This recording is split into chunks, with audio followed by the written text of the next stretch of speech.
Boom. Button hit.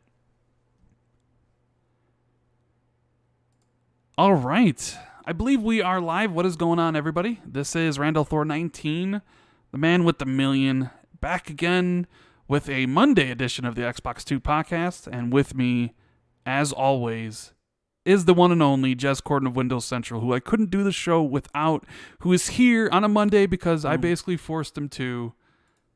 How's it going, buddy? I'm tired. All right. Because it's Monday. And I resent you for screwing up the podcast week. What are you doing, Rand? What are you doing? I'm sorry. I apologize. You know, I forgive you. It's been a rough week. It's been an entirely rough week for me. As most of you guys know, I said in the last podcast, I was having some home renovations, right? And we basically redid all the floor down here, so I had to move everything, like my TV, my Xboxes, my PCs. I was unplugged for a few days there, and I bought a new desk and I bought a new chair, and I posted pictures of it online, and it's funny because I don't like the chair. and oh no. Yeah, and the chair I bought, this is the problem with buying things online. You don't get to test the things out. It sits too high for my liking, so like my back hurts when I use it, and my legs hurt, and my feet get cold. So I spent $600 on a chair, or $500 or whatever I spent, and I don't like it. And it was causing me a bunch of pain the first day. So when we were supposed to do the podcast Saturday, I woke up and my lower back was just hurting, and I'm just like, I can't do the show, and I just went back to bed. So I had to buy another chair, and so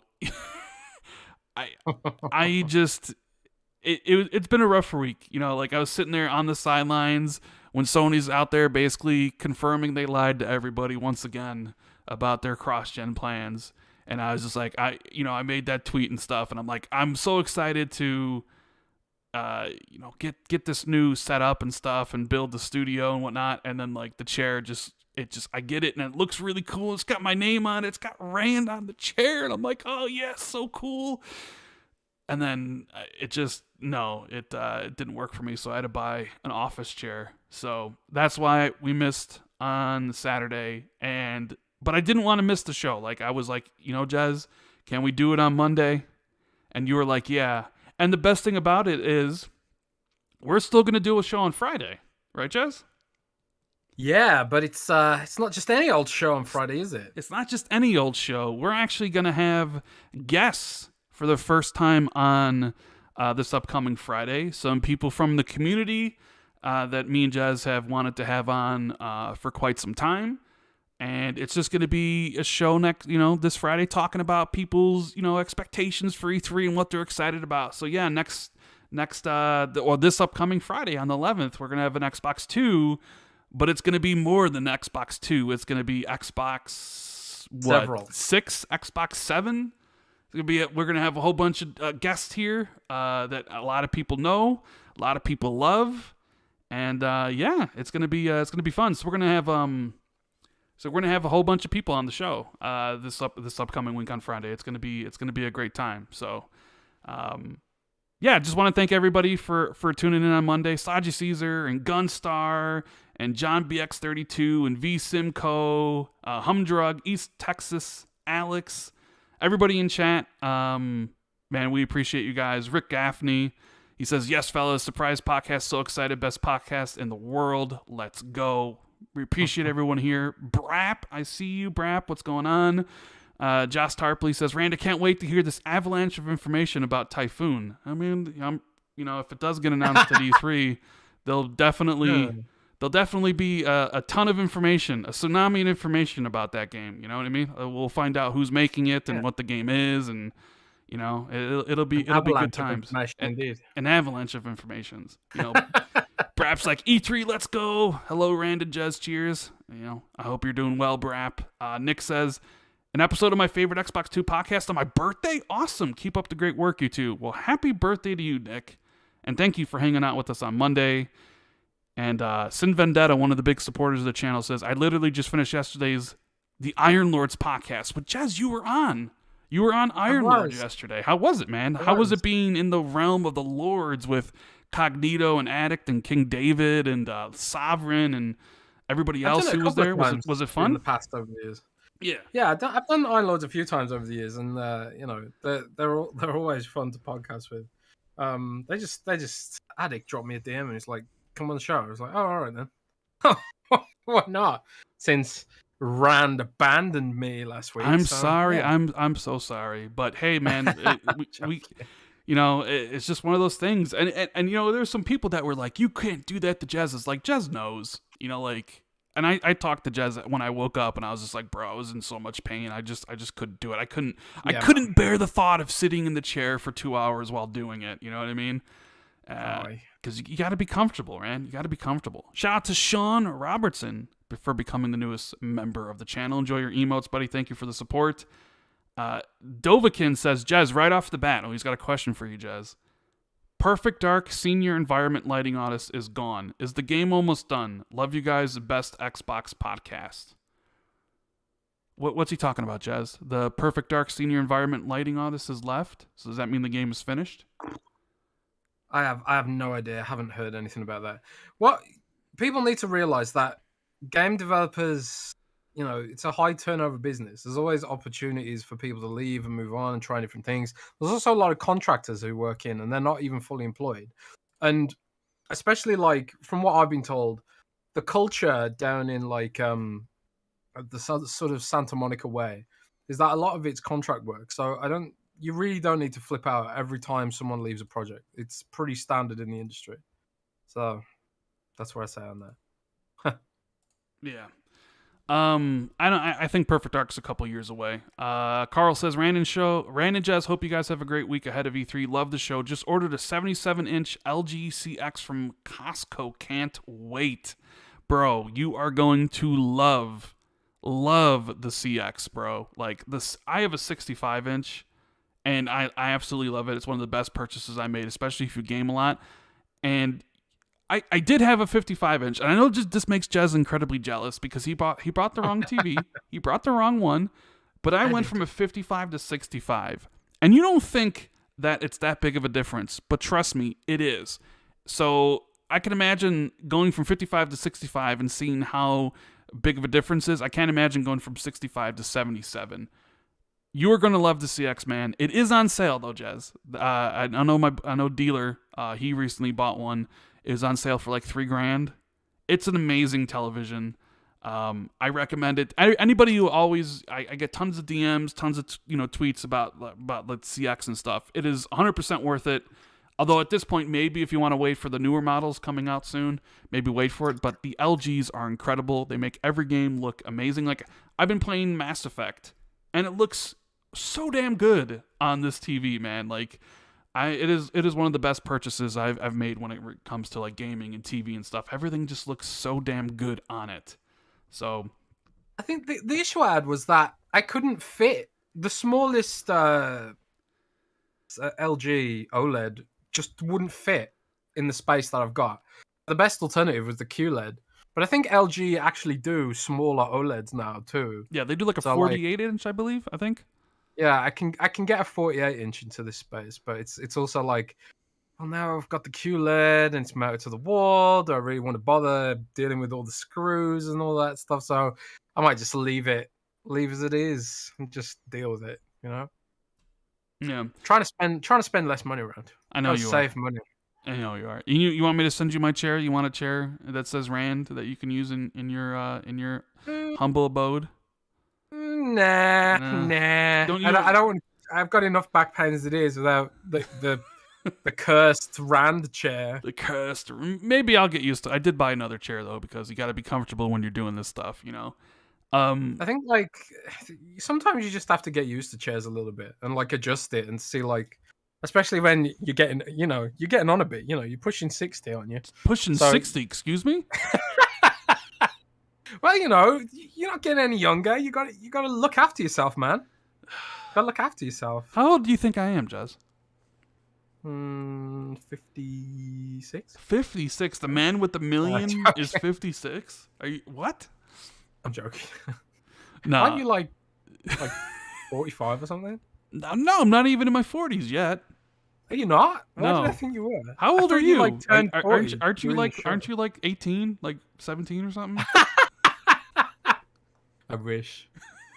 I wish. Right? Something like that. Chris R says, do you guys believe in this that the success of Game Pass will reduce microtransactions in the next Forza and Halo? The last Forza was pretty bad in that respect. I don't think they will. The microtransactions of Forza have pretty much been the same for the most part for a while now. I think they'll keep the same. And what do they give you? The microtransactions in those? Well, games? I mean, you can buy the cars with real money, I believe, or the car packs and stuff. I'm honestly not sure because I never use any of that. And I would imagine with Halo being a free-to-play game, the cosmetic stuff will be heavily monetized, right? In line with Fortnite and stuff. So I don't think that'll change. Oh, man, we have one here from my guy, the Darj Knight. Hope you're enjoying your new studio, Rand. The chair was naughty. Get some coffee pods, Jez. Hashtag Cortado. Yeah, he's been telling me the wisdom of coffee pods recently. Yeah. I don't know. I have enough caffeine as it is. So maybe I shouldn't get addicted to coffee pods next. But they do look nice. Dude, Darj Knight is amazing. I haven't talked to him in a bit, but I mean, we DM, or at least I'm in a group with him. Darj, you're amazing, brother. And I'm sorry I haven't been around as much, because of what's been going on. And, I don't know what you're like, Jez, but when I play games on Xbox or in general, like, sometimes I just want to be immersed. Like, the entire time I've been playing Mass Effect 3, or the Mass Effect trilogy, I've been basically by myself. Going through Mass Effect 1, going through Mass Effect 2, going through Mass Effect 3. I have like 80 some odd hours in them right now.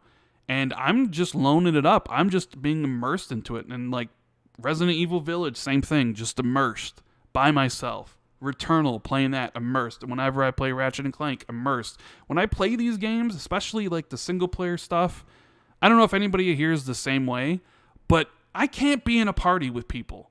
And I know Xbox is very social. People want to get in there. Cold Eastwood, Dealer Gaming, always, great times, Cognito Addict, and stuff like that, and my other friends that I talk to on a daily basis.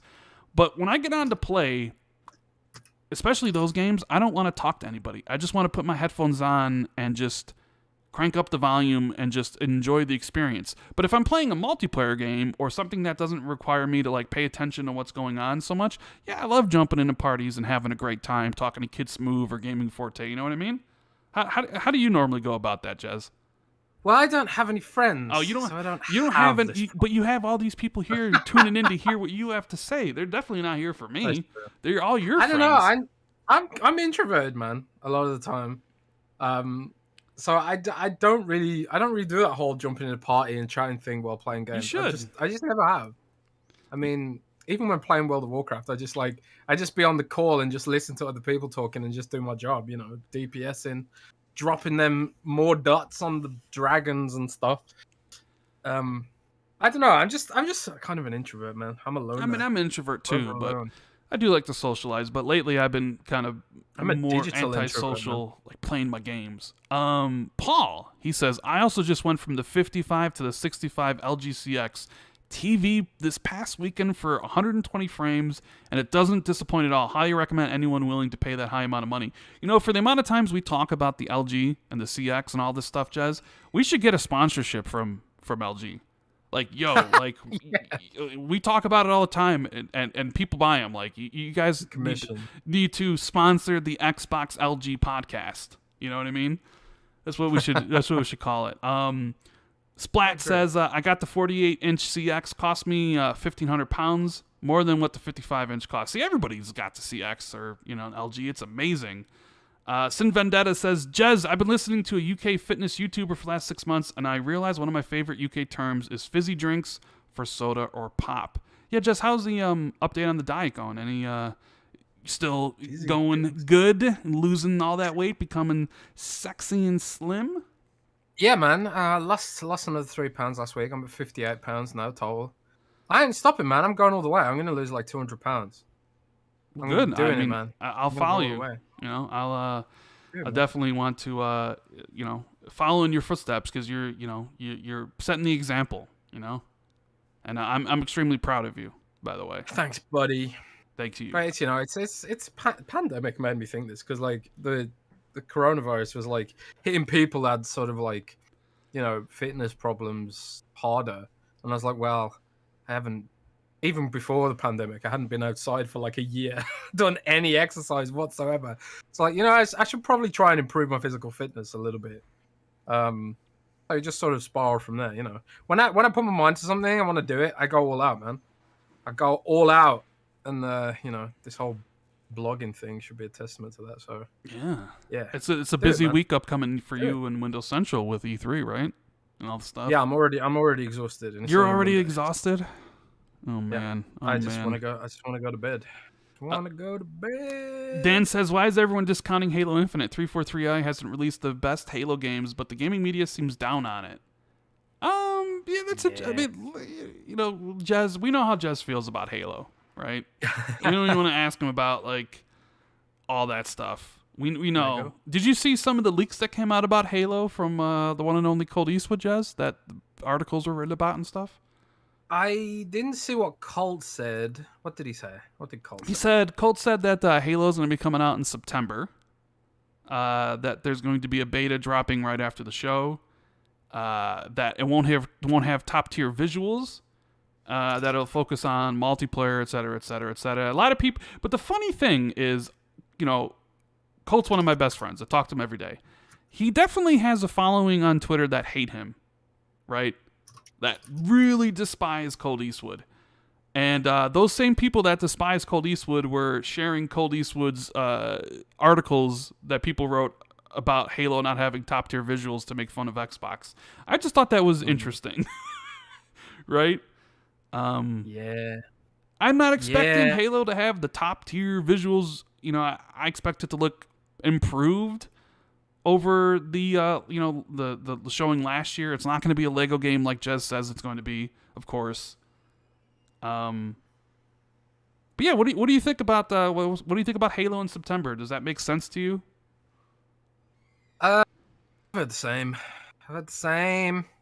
But I also feel like it could be pushed back.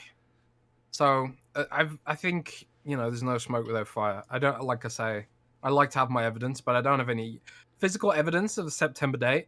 But I trust Colt and believe that. So I feel like September could definitely be a target. But I also feel like could get pushed back further, maybe. Yeah. I mean, if they don't announce a release date at E3, I would say that's an indication that they're not confident in the September launch date and they're leaving it fluid.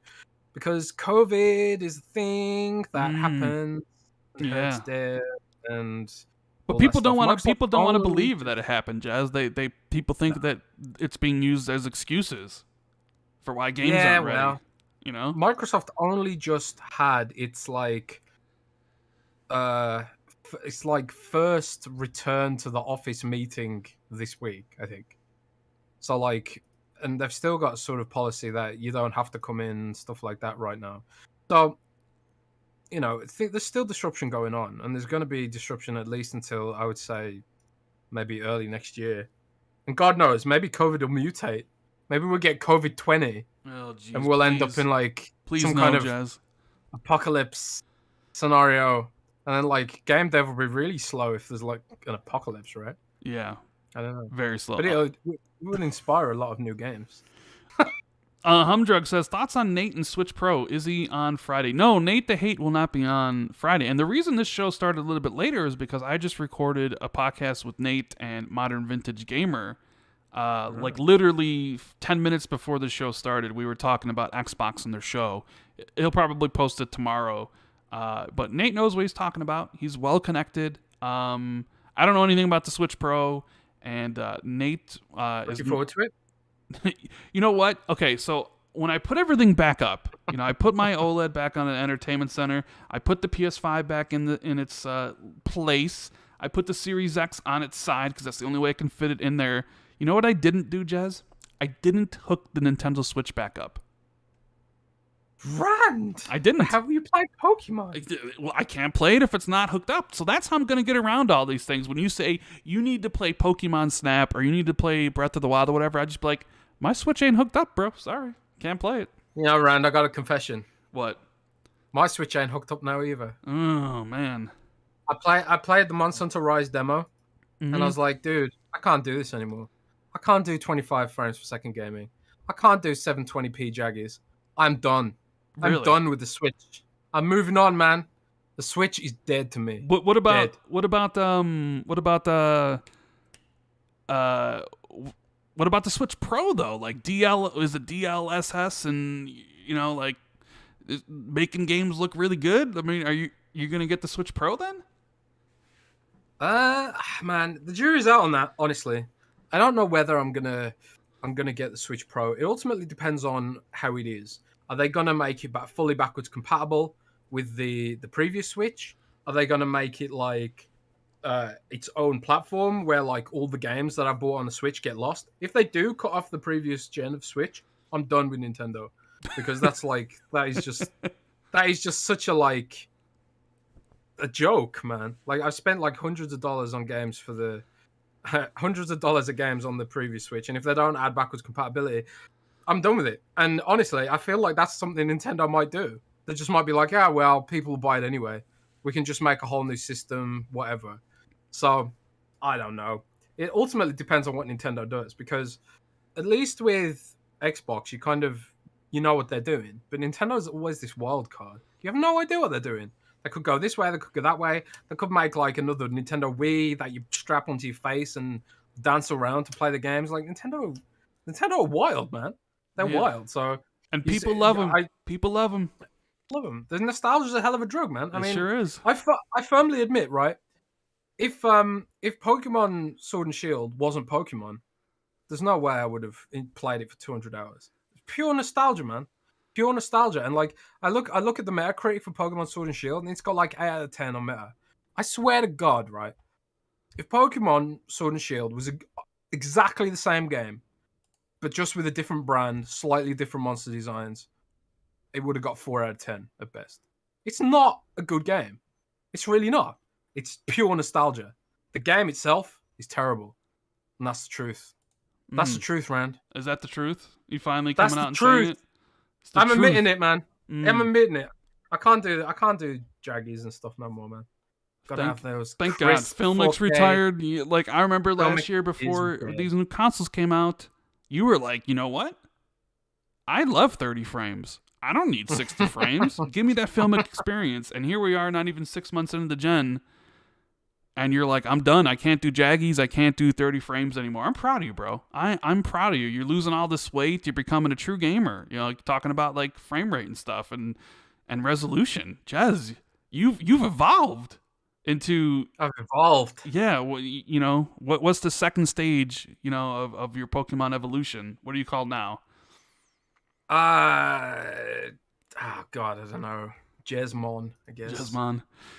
Shout out to Modern Vintage Gamer, who's here. He says, sorry for making you late, Rand. Have a great show. Thank you. I really enjoyed talking to you and Nate about everything that's going on, especially Xbox. Make sure you guys look forward to that podcast tomorrow. What we got here? Humdrug says, Nate is the only one with Xbox knowledge on Spawncast. No, MVG is very knowledgeable when it comes to Xbox stuff on the Spawncast. Rated Demonic says, boys, what's the best monitor to buy for Series X? Is there a budget monitor that will blow my head off for like 300 pounds? Love the show, boys. I don't know. I've actually kind of been in the market for a monitor myself as well, because... You know what you need? What you need, Rand? What do you need?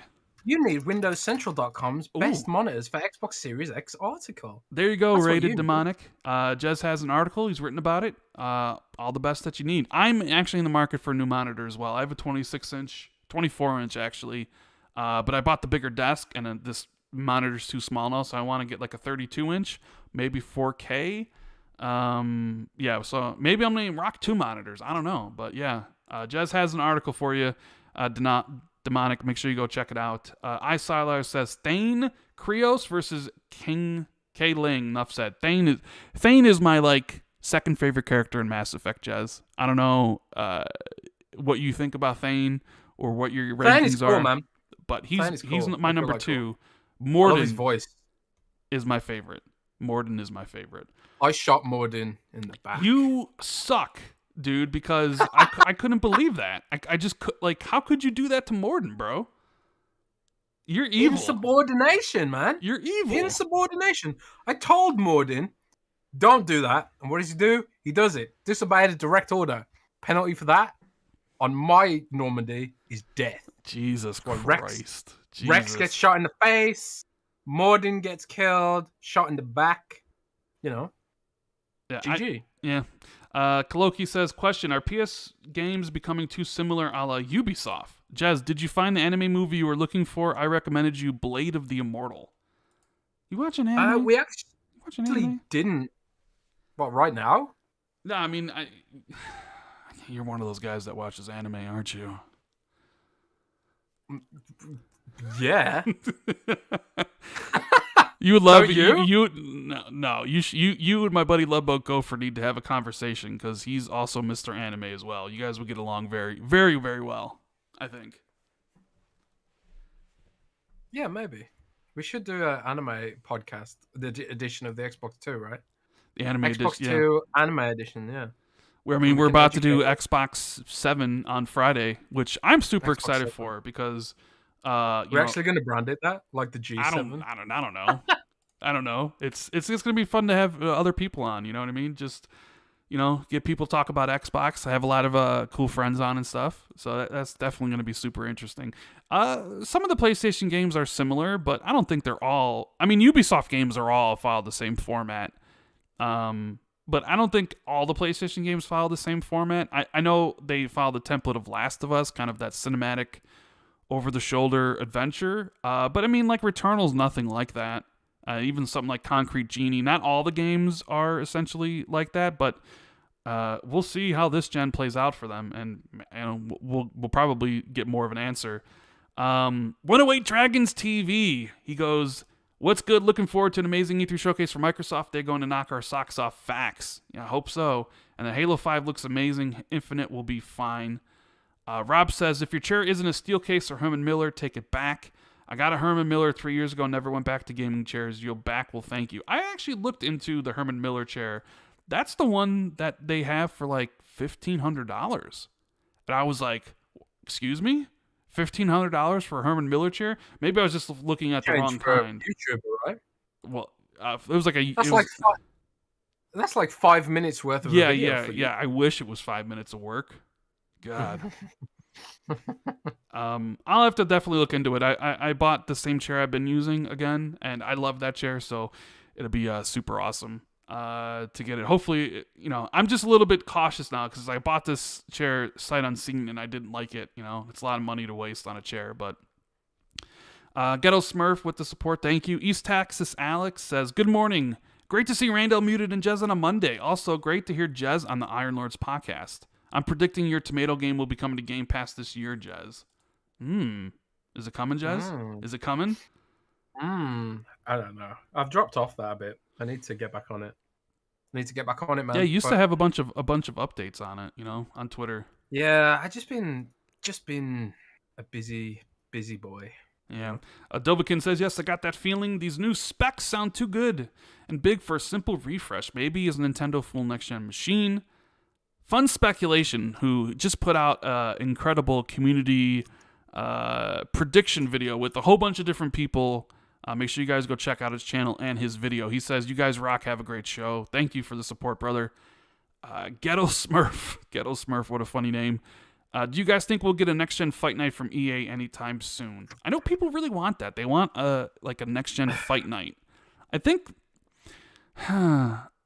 You know what? Screw it. I think we'll get one eventually. Yeah. I think like a next-gen Fight Night game from EA. I'll just say it. Yeah, I think we'll get one. Never played those. They're fun. They're fun. I don't care for the UFC games, but I always did like the Fight Night ones. I like the boxing, but boxing isn't as popular as it used to, and UFC is. So you can always make the assumption that EA will just constantly do the UFC games, but although I don't think they're doing very well anymore. So maybe they do back to the well one more time for Fight Night because it's been a long time, and maybe it does well. King Doovy says, Jez, true or false?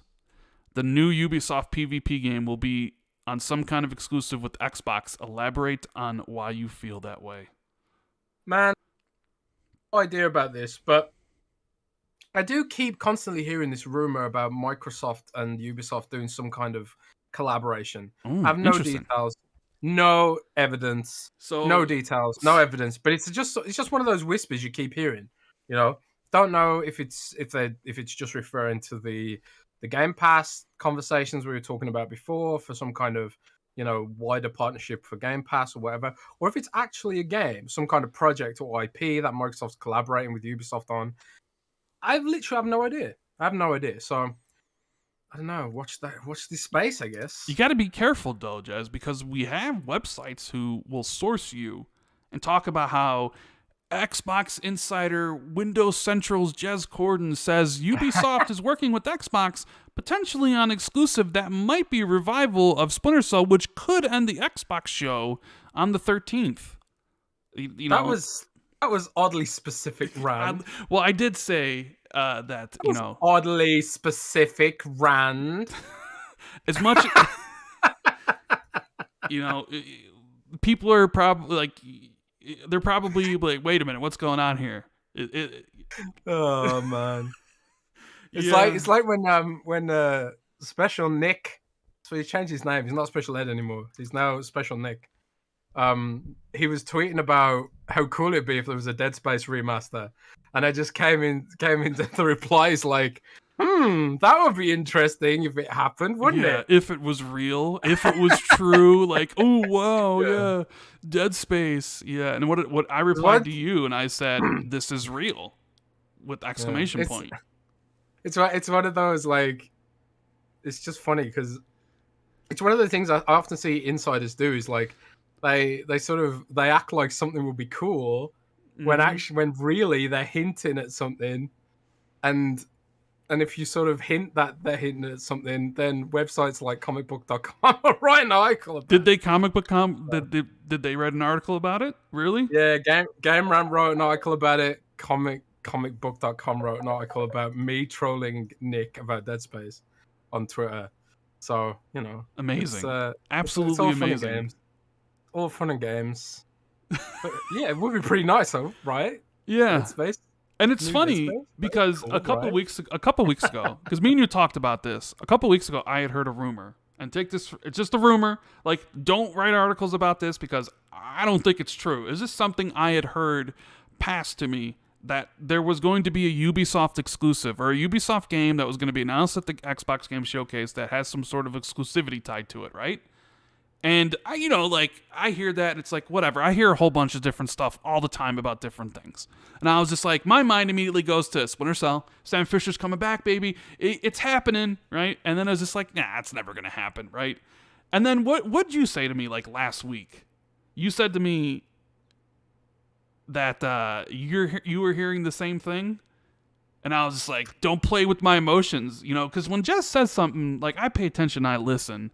You know, other people will tell me stuff, and it's just like, yeah, I need to hear it from more people before I really, like... But when Jez says something, I'm like, Jez, please. And Jez knows where how he can pull my strings. You talk about Splinter Cell, and he's just like, maybe they do have a Splinter Cell game. I'm like, Jez, please don't freaking lie to me. I can't take it. Don't get me hyped up about something that could potentially happen. Just have it not happen.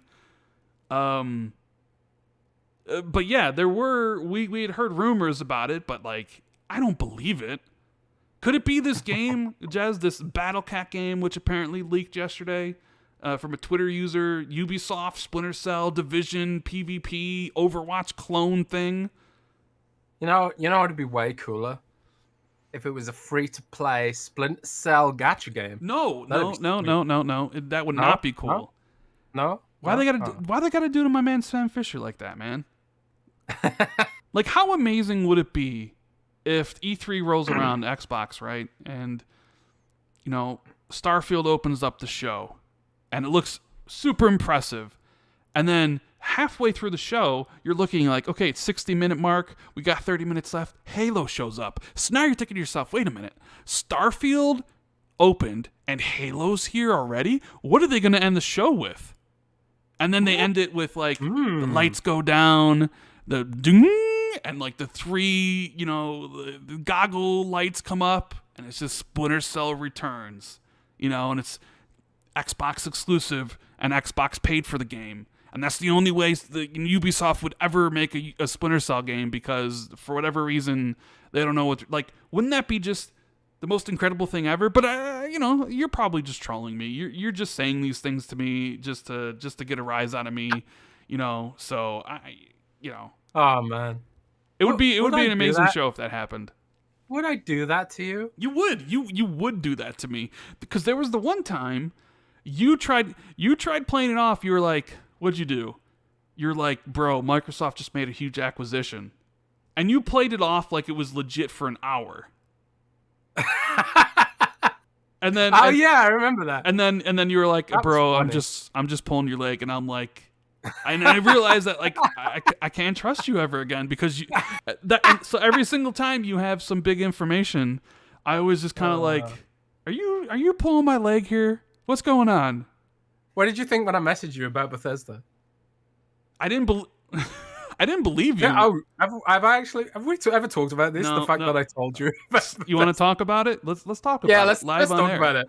So let's talk about it live on air. So Jez, Bethesda deal went down like the 21st, right? That Monday, the day before the pre-orders went live.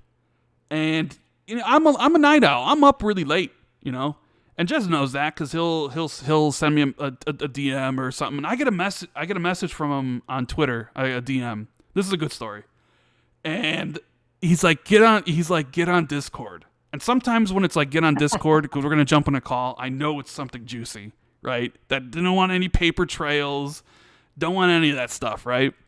So I get on Discord, and this is Sunday night, right? And Jez is like, I can tell Jez is super excited. He's like, bro. I'm like, what? He's like, you don't understand. Tomorrow. I'm like, what is tomorrow? He's like, the industry is going to change tomorrow. And I'm like, what do you mean the industry is going to change? He's like, everything right now is going to be different in the morning. And I'm like, what's going on? And Jez is like, okay, Microsoft just bought somebody. Who do you think it is? And I'm like, I don't know. And I was thrown out like, did they buy Bungie? Because there was the rumors about that, even though the Bungie CEO denied it. Like, pretty damn sure they talked about an acquisition, right? And there were some other rumors at the time. So I'm like, did they bring home Bungie? Are they back? And you're like, no. And I'm like, man. And you're like, think bigger. And I'm like, Capcom? And Jez is like, no, bigger. And I'm like, I don't know who it is. And Jez just goes, bro, they bought Bethesda. And I'm like, get the fuck out of here. What? And I'm like, no, they did. I didn't believe Jez. I didn't believe Jez. And like, he's like, they're announcing it tomorrow at 8 a.m., Central Time, my time at 6 a.m., right? And all this stuff, and then you said that the games were all going to be exclusive. Remember? Yeah, that was the that's plan. What I heard. And I was just sitting there, and me and Jez I'm like, no way. I'm like, they literally bought Bethesda, and you were like, yep. And like we were just like looking at people's tweets, and you were just like, you know what? These people don't even understand what's about to happen tomorrow. So I literally stayed up all night, and that's why, because I knew the announcement was coming. So that's why I was up at 6 a.m. Because I knew that it was down the pipeline. But yeah, that was incredible, wasn't it? Though it was just incredible. Like I got like the information about that in the middle of the night for me, like 3 a.m. and I just couldn't believe it. He like just fell over. It was just such a blockbuster piece of news to get, and I was like, well, I don't want to go ahead of the official announcement or whatever, but I just knew how much of a big deal it was going to be. And look, we're still talking about it even now. So, dude, cool, it was, and nope, we didn't leak it. You didn't write an No. article about it. No, and I know other people knew about it. Like I'm pretty sure Jason Schreier knew about it. Tipped off from Yeah, Bloomberg. So I knew and other people. Bloomberg went at the same time. Yeah. So me and Bloomberg went at the same time with the article. At the same time Microsoft went live. And sometimes it's tough when you know a secret that's that big and you can't tell anybody, because I didn't tell anybody, and it's just like, it's just sitting on something, and it was just like, this is happening tomorrow. But yeah, that was just, and so I always wait. So then sometimes, Jez will he'll be like, get in Discord, and I'm like, is it something happening? And then he tells me something stupid about Windows or something, and I don't give two flying F's about. And I'm just like, I don't care about Windows. Like, or some other things. And it's just like, I'm just kind of waiting. But yeah, we've been sitting on that story for quite some time, because, you told me not to tell anybody, and then you told me I should never even tell anybody that I knew like the day before that it was happening. But I think you've mentioned publicly before that you knew about it. Well, it's been a year now, so I think it's okay. But well, yeah, it was just such a cool moment, and hopefully there'll be some more. But you didn't have documentation for that though, Jez. So why did you believe it? I had I had something as good as documentation. Put it that way. Yeah. Let's see what else we got here. Dan says there are a lot of documentaries about serial killers who watch anime. Or what are you trying to imply, Dan? Jez going out to kill somebody? Raul says, what do you guys think about the new rumor about Valve and Xbox collaboration, specifically Steam coming to Xbox and Game Pass coming to Steam? Do you really believe that, Jez? Do you really think Steam comes to Xbox? I can see Game Pass coming to Steam. I just can't imagine Steam coming to Xbox, though. It's a completely different developer environment. That's just not something I can see happening. I just don't see that happening. So no, like the whole point of the Xbox business is that Microsoft's cut subsidizes the console. So like, why would they put Steam on Xbox to give Valve money and hurt themselves? The whole Steam thing doesn't work. So I don't think that's real. But I can see Game Pass potentially being on Steam. So, Valve gets a cut or whatever, and people who subscribe can play their games through Steam, because Microsoft is ditching UWP. They are getting rid of UWP containers, which is a big pain point of Game Pass on PC. They're going to a full Win32 system, Steam-like content delivery management system. It's going to be more Steam-like across the board. And you'll probably hear more about that at the Windows event later this month, June 25th, I believe. So we got like the Xbox event, and then right after that we got a big Windows 11 event. Or, people are saying it's Windows 11. Don't know if it is, but let's just assume that it's Windows 11, shall we? Well, as the Gunstar says, so are you guys sitting in anything now?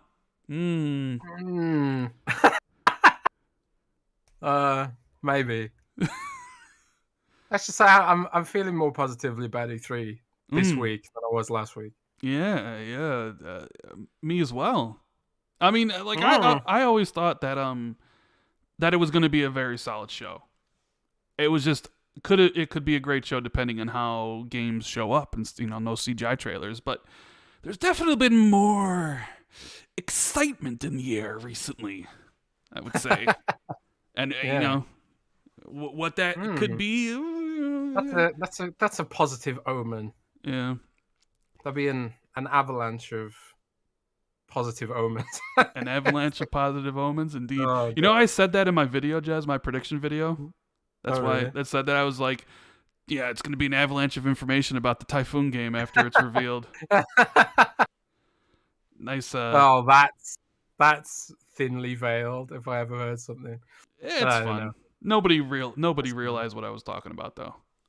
Well, I probably will now. Whatever. It's become like a pretty badly kept secret at this point. So I don't know. Anyway, you've got a bunch of super chats, I think. And then we move on to some topics. Yeah, the support is always much appreciated and amazing. You guys are the best chat out there. Love doing the podcast. every single week whenever we can. Josh says, Splinter Cell Kart Racer. You guys are killing me with these stupid Splinter Cell ideas. It hurts my soul. And I know it makes Splinter Jez Cell really, Kart Racer? yeah, it makes really, really happy about this. What about Splinter Cell photography game where Yeah. you use the three lighty thingies as cameras and you go around photographing stuff, photographing things from other Ubisoft properties? Wouldn't that be cool?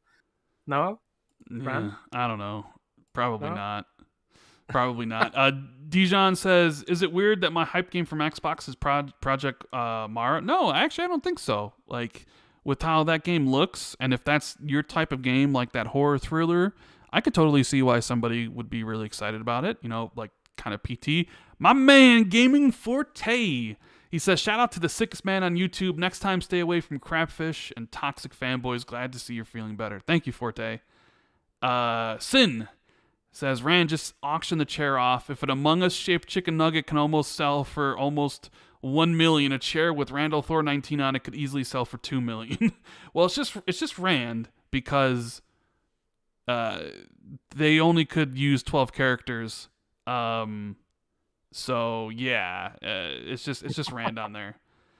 Garrett says, spill your beans, boys, or biscuits if you prefer. There's not that much longer to wait, man. It's just like literally 6 days from now, you'll know everything about the show. Everything that there is to know. Do you really want it spoiled now? Not saying that I know everything at the show, like, but here's the thing I will say. I'm pretty sure the stuff that, like, yeah, I've got a feeling the stuff that nobody knows. Here's the thing. Because Microsoft is really good at segmenting information on a need-to-know basis. So some stuff's slipped out, but I think a lot of stuff is still probably secret at this point. I will say this. Be wary of people tweeting out potential spoilers for the show around Thursday, Friday, Saturday. Because, okay, I don't know if most people know this, and can we even talk about it, Jez? Xbox tends to send out embargoed PR pieces to a bunch of different outlets before big events and before big announcements. So the outlets can prepare articles. So the articles can drop right when the announcements happen, right? So what happens is a lot of these people get the PR announcement under embargo. Or, it happened last year, right? If you guys recall. And people start, thinly throwing in like, Avowed and stuff like that because they have the PR piece in front of them. So, with the show coming on Sunday, I expect if Microsoft does it for this show, to Microsoft to send out PR to press Thursday or Friday, maybe Saturday, depending on who they want to send it to. And some people will know the entire show at that point, because that's usually how it happens. So press don't get the whole show. They never do. I've certainly never been given the whole show under pre-brief. So like sometimes what they do in past shows, they'll be like, you've got a meeting to talk about a secret game or whatever, and they won't tell you what it is till you get through the door, right? Mm-hmm.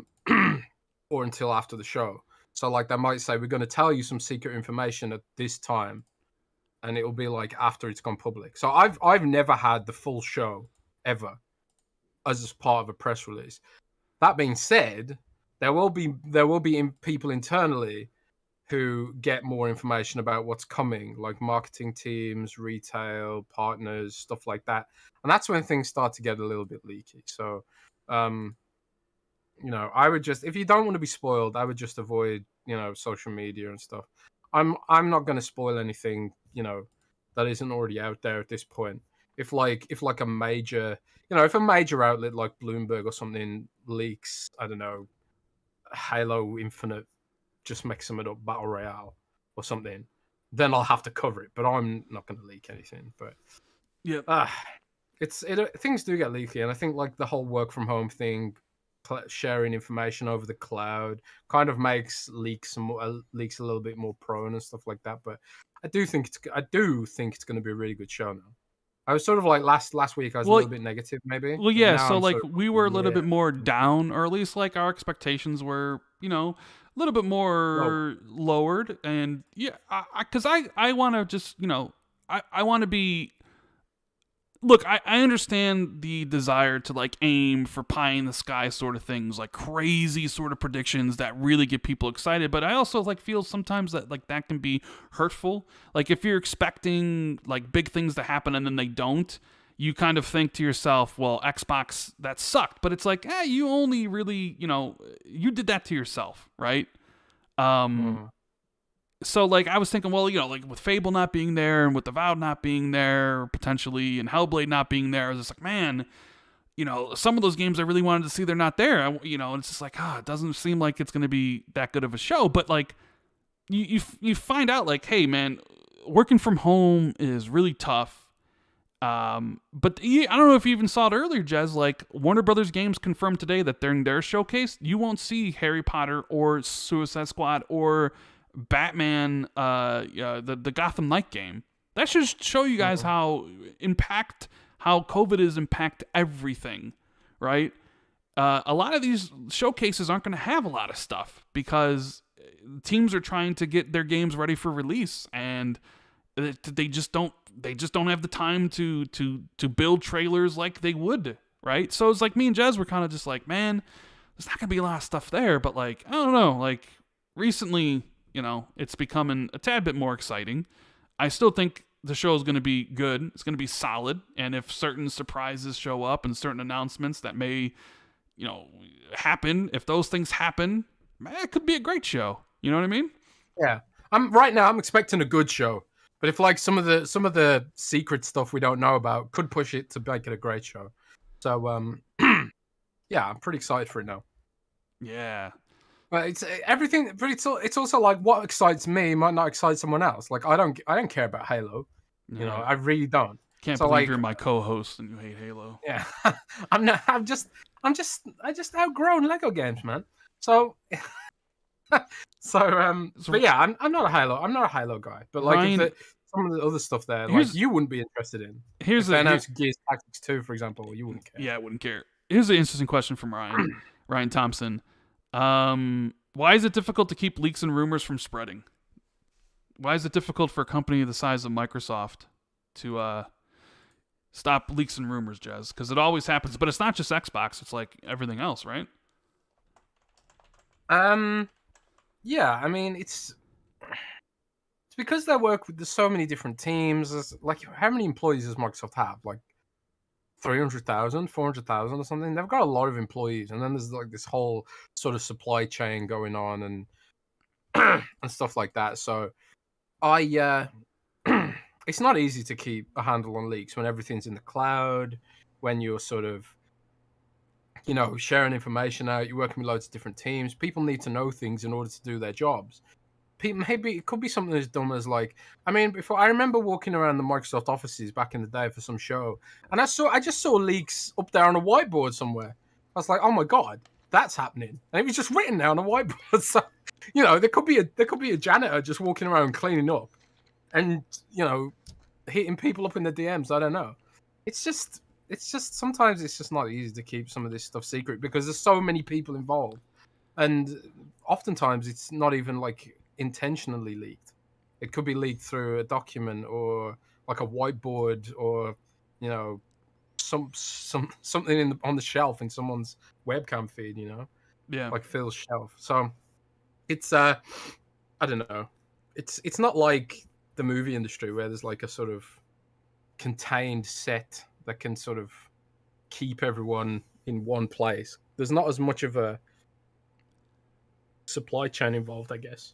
Hey, something interesting people were saying in the chat, and thank you for the heads up. The Sunset Overdrive Twitter account just tweeted for the first time in 2 years. Yeah, I did see that. Fizzy says, man. I remember that whole marketing campaign with Fizzy. That was just really first time in 2 years. Obviously, they're promoting, I think, Ratchet and Clank. Yeah. So I don't know. Does that lead more credence to the rumor that Sony might be doing a Sunset Overdrive remaster potentially, and doing a Sunset Overdrive 2 with Insomniac at some point? Yeah, I think so. I think Insomnia. I think Sunset 2 is definitely going to happen. It'd be such a massive slap in the face to Xbox. It's the kind of win that Sony wouldn't ignore. Like they're giving the game Xbox fans wanted and didn't get. That's a huge and obvious opportunity for an easy win there. So Hey, yeah, I think you can expect Sunset Overdrive 2 from PlayStation and a remastered Sunset Overdrive 1. I don't care that it would be PlayStation. I just want another Sunset Overdrive 2. I don't care. I know a lot of people will be upset that it wouldn't be on Xbox or stuff, but I just want the game to exist just much like how I want Alan Wake 2 to exist or Quantum Break 2. Well, that's the thing. You know? Analytically, it's just speaking analytically, it is a slap in the face. Like it's a really great marketing tool. It's like MLB The Show hitting Xbox Game Pass, right? Like it's $70 on PlayStation, but it's $10 on Xbox, and it's a slap in the face. It's like, it's the kind of marketing back and forth that seems to be heating up and getting a bit more aggressive. So I think that's an easy win for Sony from a marketing perspective, and judging by how good Ratchet and Clank looks, I firmly believe in Sunset Overdrive 2 would be a massive improvement over the first. And it also shine a spotlight on the fact that Microsoft seems to be incapable of making good sequels, Yeah. So wait and see. It's going to be interesting. I think Sony's going to have a show probably sometime in July, which is why they recently had Herman Holst give softball answers to the PlayStation blog question. Like they didn't even send him out for interviews to Wired or whatever else. They just had the PlayStation blog ask him some tough questions. And that was probably the reason. Is like, well, we don't have anything in June, so let's just get this stuff done, and then we'll do something in July, probably. Kalantis says, shout out to Mr. Turkey Dragon in the chat. Let's see. Dejan says, how long did it take Jez to write the Zenimax article when the deal was first announced? I mean, Jez had it, like, pre-written, didn't you? Almost, sort of? Because you knew about it, but I don't think you knew the specifics, right? About which? Sorry, The Zenimax Bethesda deal. Yeah, I did. I had it pre-written. So like, if you can go look at the timestamps. I went live about 20 seconds after Microsoft did. Did you put in the 7.5 billion because that was like the thing you didn't know, or did... Yeah, I didn't know the number and stuff like that. So it's it is what it is, right? Yeah. Nightwolf says, Rand, that exact description of the show for Xbox is my dream, and I know yours for every year. Jez, why you got to toy with me and Rand's hearts? Yeah, no, Jez is a mean guy like that.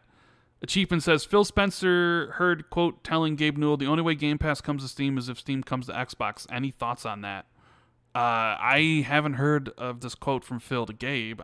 Have you heard of this quote? The only way Game Pass comes to Steam is if Steam comes to Xbox? Apparently, it's a Phil quote that Achievement says. I don't know. I honestly have not heard anything about that. I didn't see that quote. Yeah. Dwayne Anderson says, Jazz, looks like your Sunset Overdrive prophecy might be becoming true. DevTech says, are there any chances of acquisitions announced during E3, which we will be talking about? It's a topic. Garrett says, spill your beans, boys, or biscuits if you prefer. I think I already read that one off. Wolf says, hi, guys. If you could choose a superhero in an Xbox studio to counter Spider-Man, who would you choose? I personally would choose Daredevil with Ninja Theory or Captain America with the Coalition. I'm going right to Batman. You give me Batman or you give me the Justice League and you give me a newly acquired Rocksteady and you make that exclusive and we're good to go, baby. Jazz, who do you got? Jazz doesn't care about superheroes. You are correct. I really don't. I do like... I mean, I don't know if I suppose they do count as superheroes. Like, I really liked the Watchmen comic as a kid, and I don't think there's really been has there been a Watchmen game? I don't know if they have. I would love for there to be a good Watchmen game set in that universe. It'd be really cool, but I don't know how well it'd work as a game. It's kind of hard to imagine almost. But I do really like the Watchmen universe. But no, I'm honestly not a massive fan of superheroes. I liked the first Batman game, but I honestly didn't. I thought City and Arkham Knight were not that good. Personally, the open world in those games is so dull. And if I see another Riddler trophy ever again in my life, it'll be too soon. So, man, I don't mind the Riddler trophies. You know, A Blade game. I'd love a Blade game that was true to the the violence that you expect with Blade. Blade would be a badass IP to bring into that. Yeah, Blade. Yeah, Gunstar says Blade as well. Yeah, Blade would be awesome. It's all about Batman for me. Cartoon Soldier says Hellblade 2 making a surprise appearance after hearing from insiders it won't be there. That would be interesting. Everybody's saying Hellblade 2's not there, but then they sneak it back in. But you said on Iron Lords, Jez, that you thought we would see something of Hellblade 2, not necessarily at the show, but maybe on Ninja Theory's YouTube channel in the coming weeks. Like they would just upload some sort of maybe what they had planned for the show and just have it as a YouTube video kind of thing. I honestly wouldn't be surprised if there was some kind of like Hellblade content drop. Honestly, for some of the games, like not just Hellblade, but like some of the other projects that maybe aren't ready for sort of show level showing, but sort of like maybe on the level of the Dragon Age 4 teaser that they put out, like showing some assets, showing some stuff that's work in progress, and just being like, this is work ongoing. We hear you. We're here. We're working on it, sort of thing. I can see them doing some stuff like that for Hellblade and whatnot.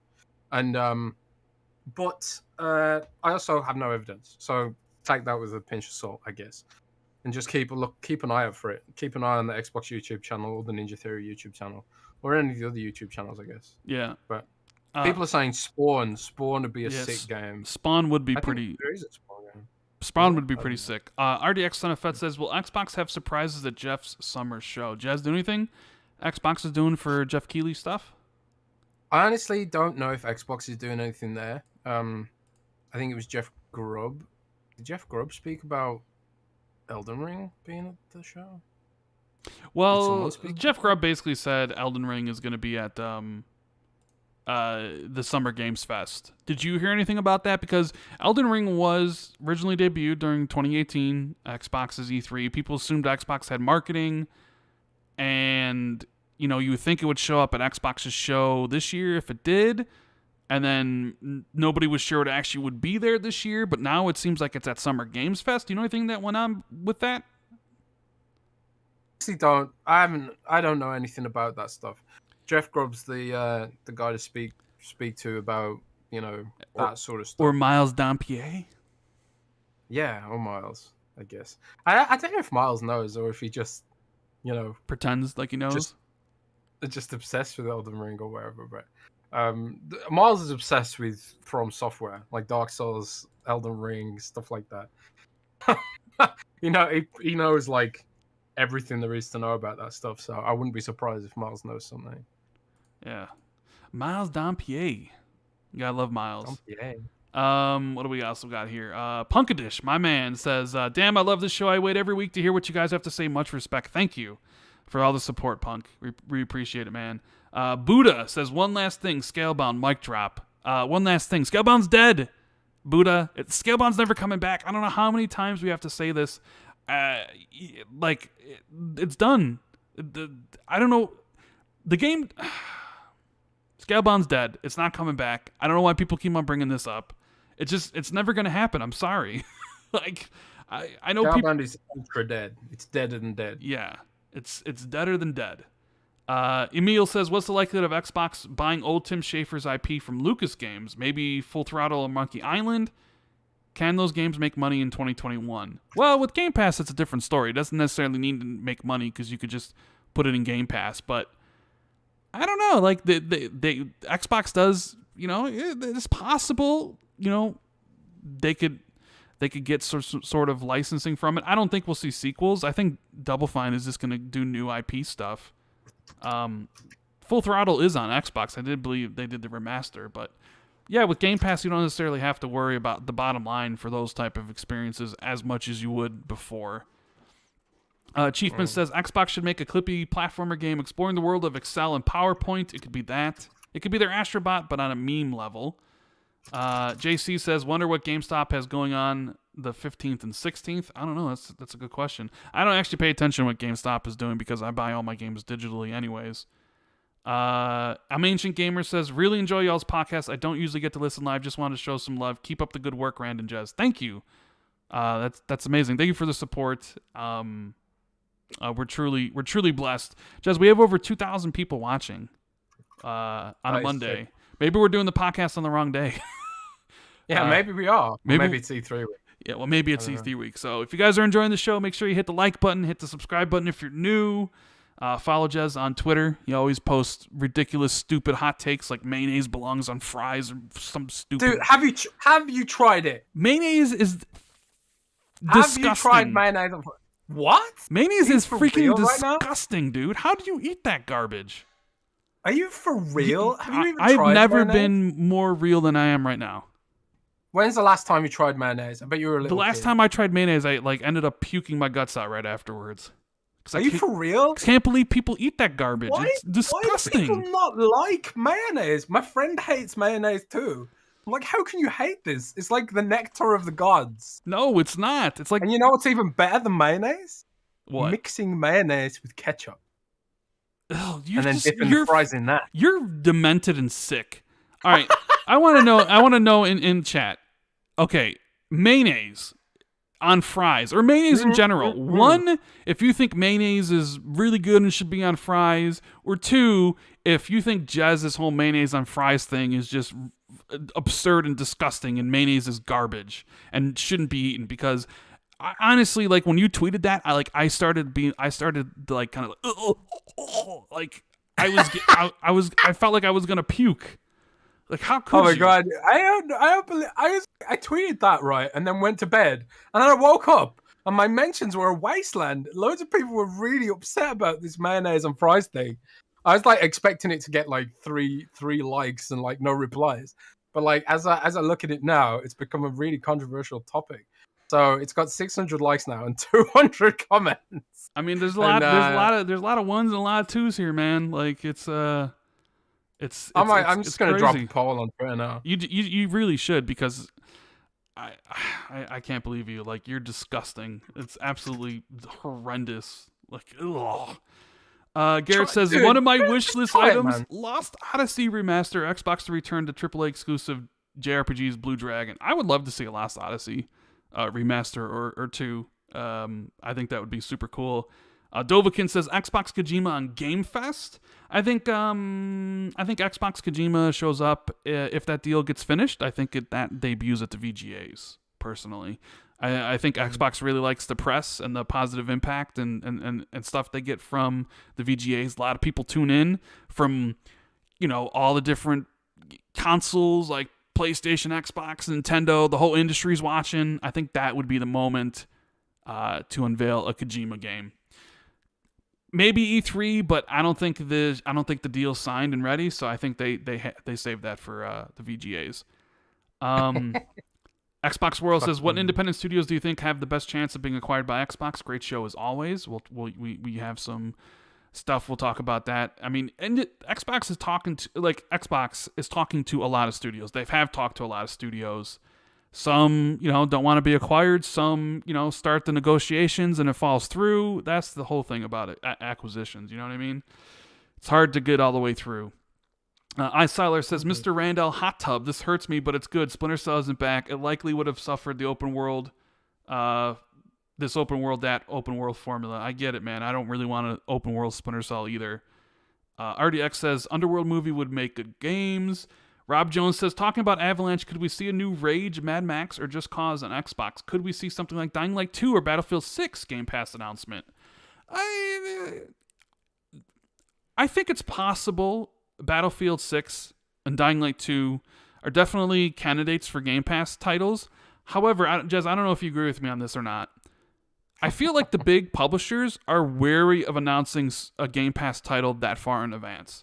Like, they still want their pre-order sales, and they're still a little bit cautious about announcing a deal for Game Pass that far into the future. Would you agree with that?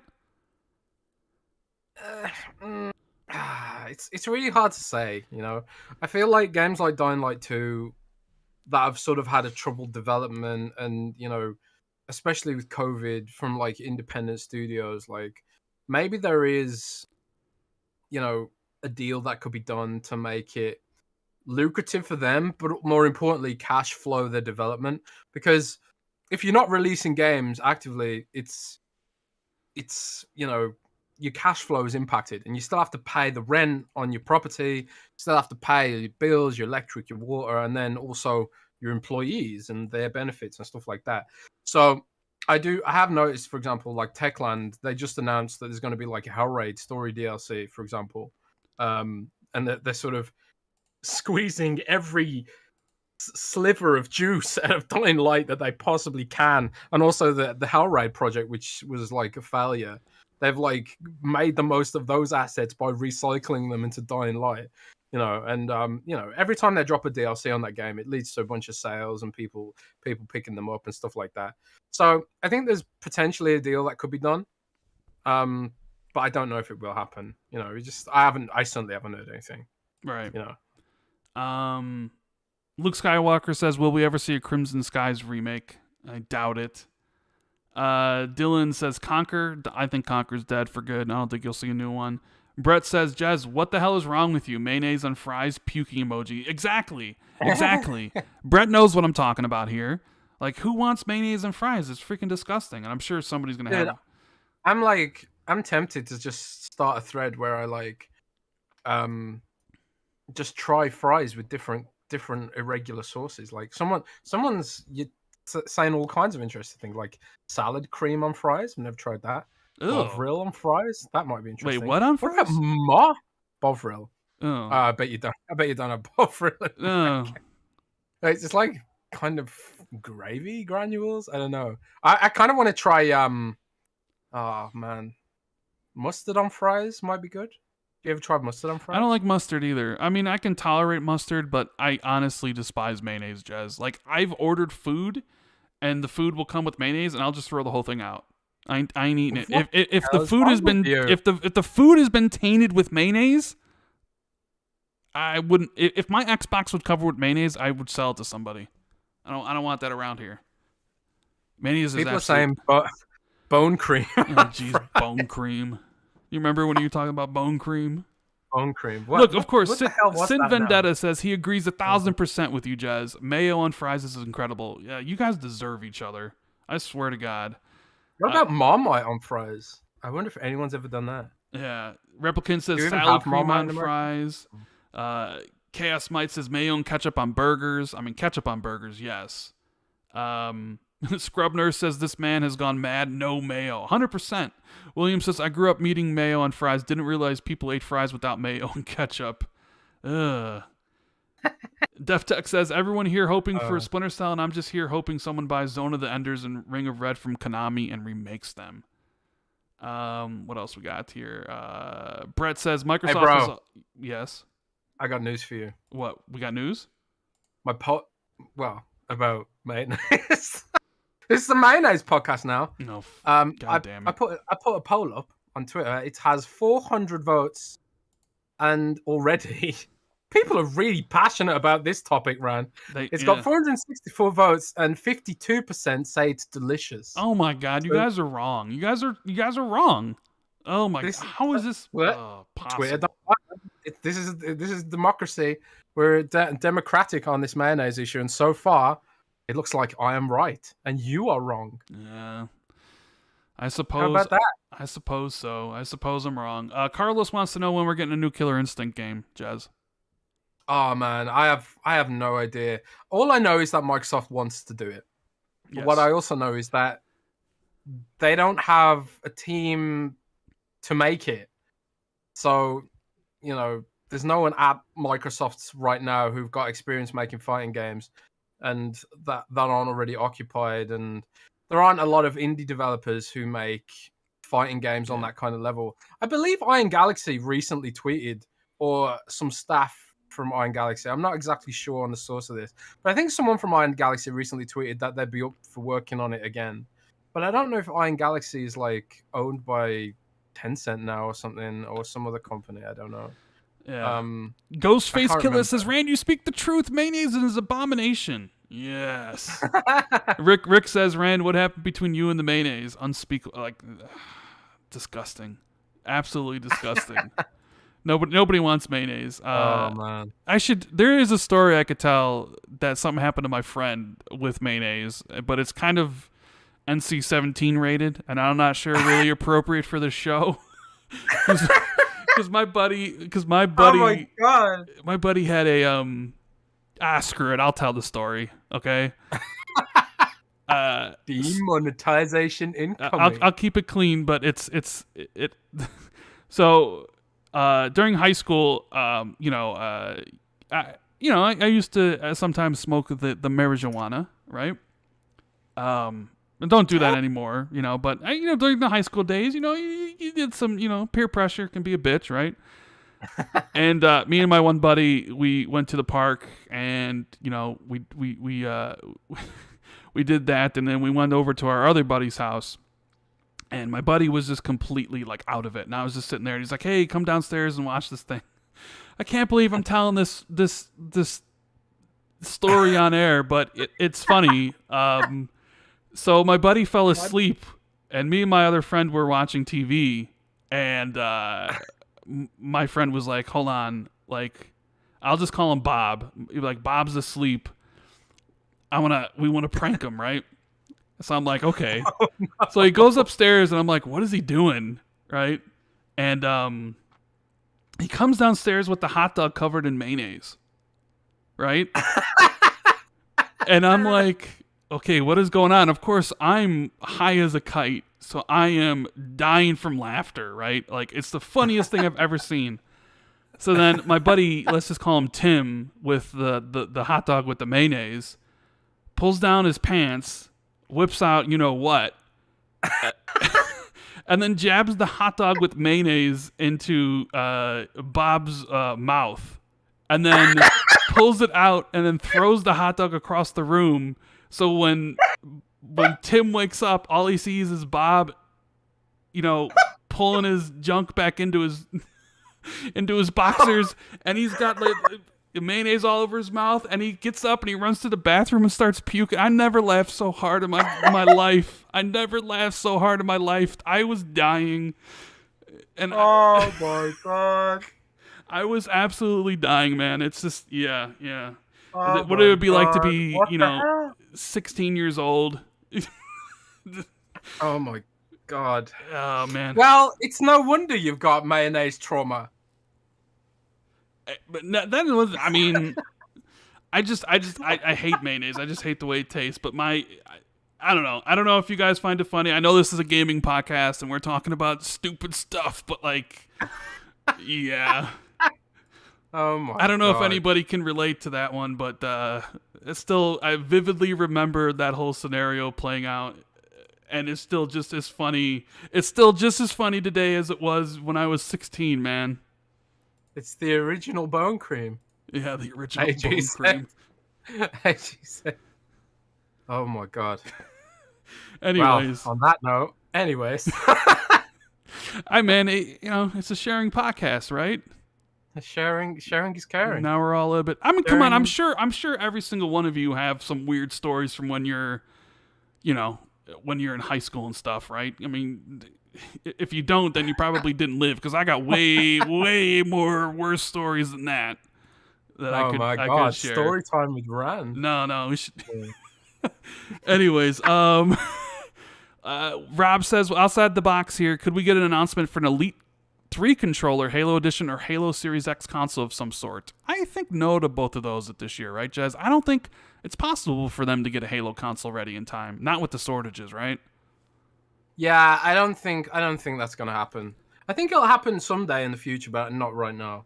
Could be wrong, but I just highly doubt it. Unless it's like super rare and they don't make many versions of it. Or maybe that's why they've got a shortage. They're just like, you know what, let's just hold back all the stock so we can make a Halo Edition console. And that's why there's no Xbox Series X right now. But I doubt that. I doubt that very much. Funchito says, here in France, Europe, we eat French fries with mayo, and it's the true and only way to go. Guys, I can't believe this became an actual thing here. Ghetto Smurf, does the resurgence of Mass Effect put additional pressure on Bethesda for Starfield to deliver? I don't think so. I mean, there's pressure on Bethesda to deliver regardless. I don't think Mass Effect was putting pressure on it. Dovakin says, but they have Ad Boon now. Eye emojis. Hanalei says, I think the Blinks to Time Sweeper should come back. Yeah, Xbox does sit on a lot of IP, so you never you never know what could come back. And Icyler says, Randall's story segment, let's make it happen. You've opened Pandora's box. Well, that we might have opened it one time, but that might be closing it after this. Paul wants to know if I'm getting Deathloop on the PS5 or I'm waiting for a Game Pass. No, I'm going to buy it on PS5 and play it day one because the game looks amazing. Brett says Microsoft is talking to a lot of publishers. Beaner says, Rand, record a reaction to Xbox and Ubisoft E3s. You don't have to stream or post it, but if Splinter Cell gets announced, we want to hear your action. So I'm going to run this by you guys. I thought about just streaming the show live. I don't have a camera, so it would just be like me in Discord watching the show and, going over my thoughts about it as it happens. But I don't know if anybody wants to watch that because I don't know we haven't decided what we're doing for Xbox 2 yet because you're probably going to be too busy to do anything on Sunday, right?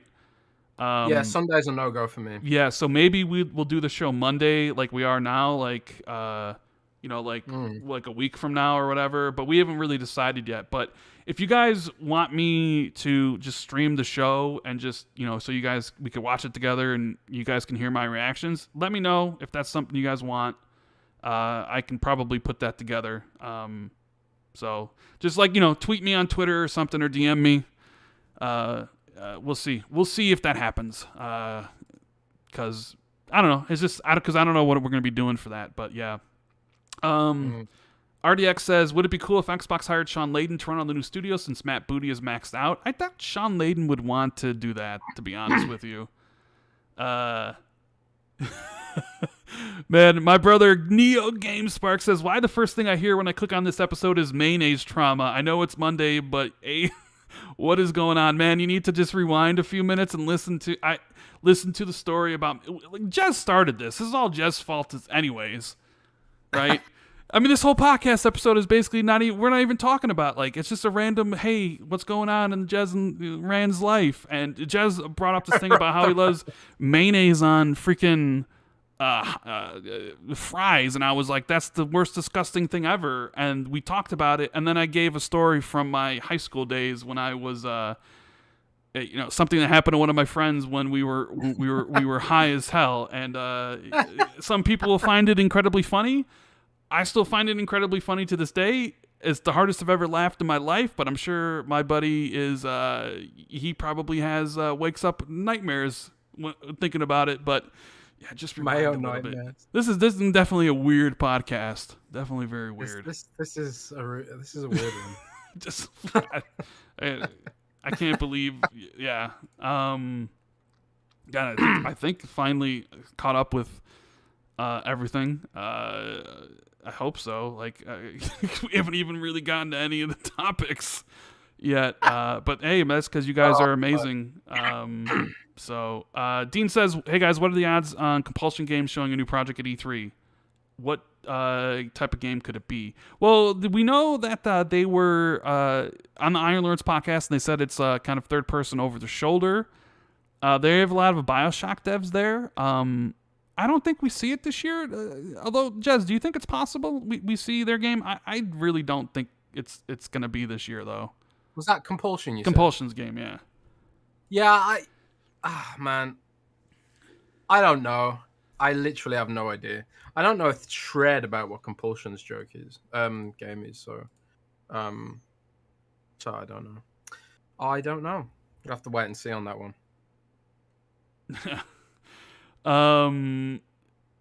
Brett says, Rand, you should join the Iron Lords E3 stream. I'm actually going to be on the Iron Lords soon enough. Not necessarily next week, but definitely this month. I'll definitely be on the Iron Lords again. Love hanging out with those guys. Soma King says, hot dog with mayo emoji. Yeah, maybe. I might have to make one.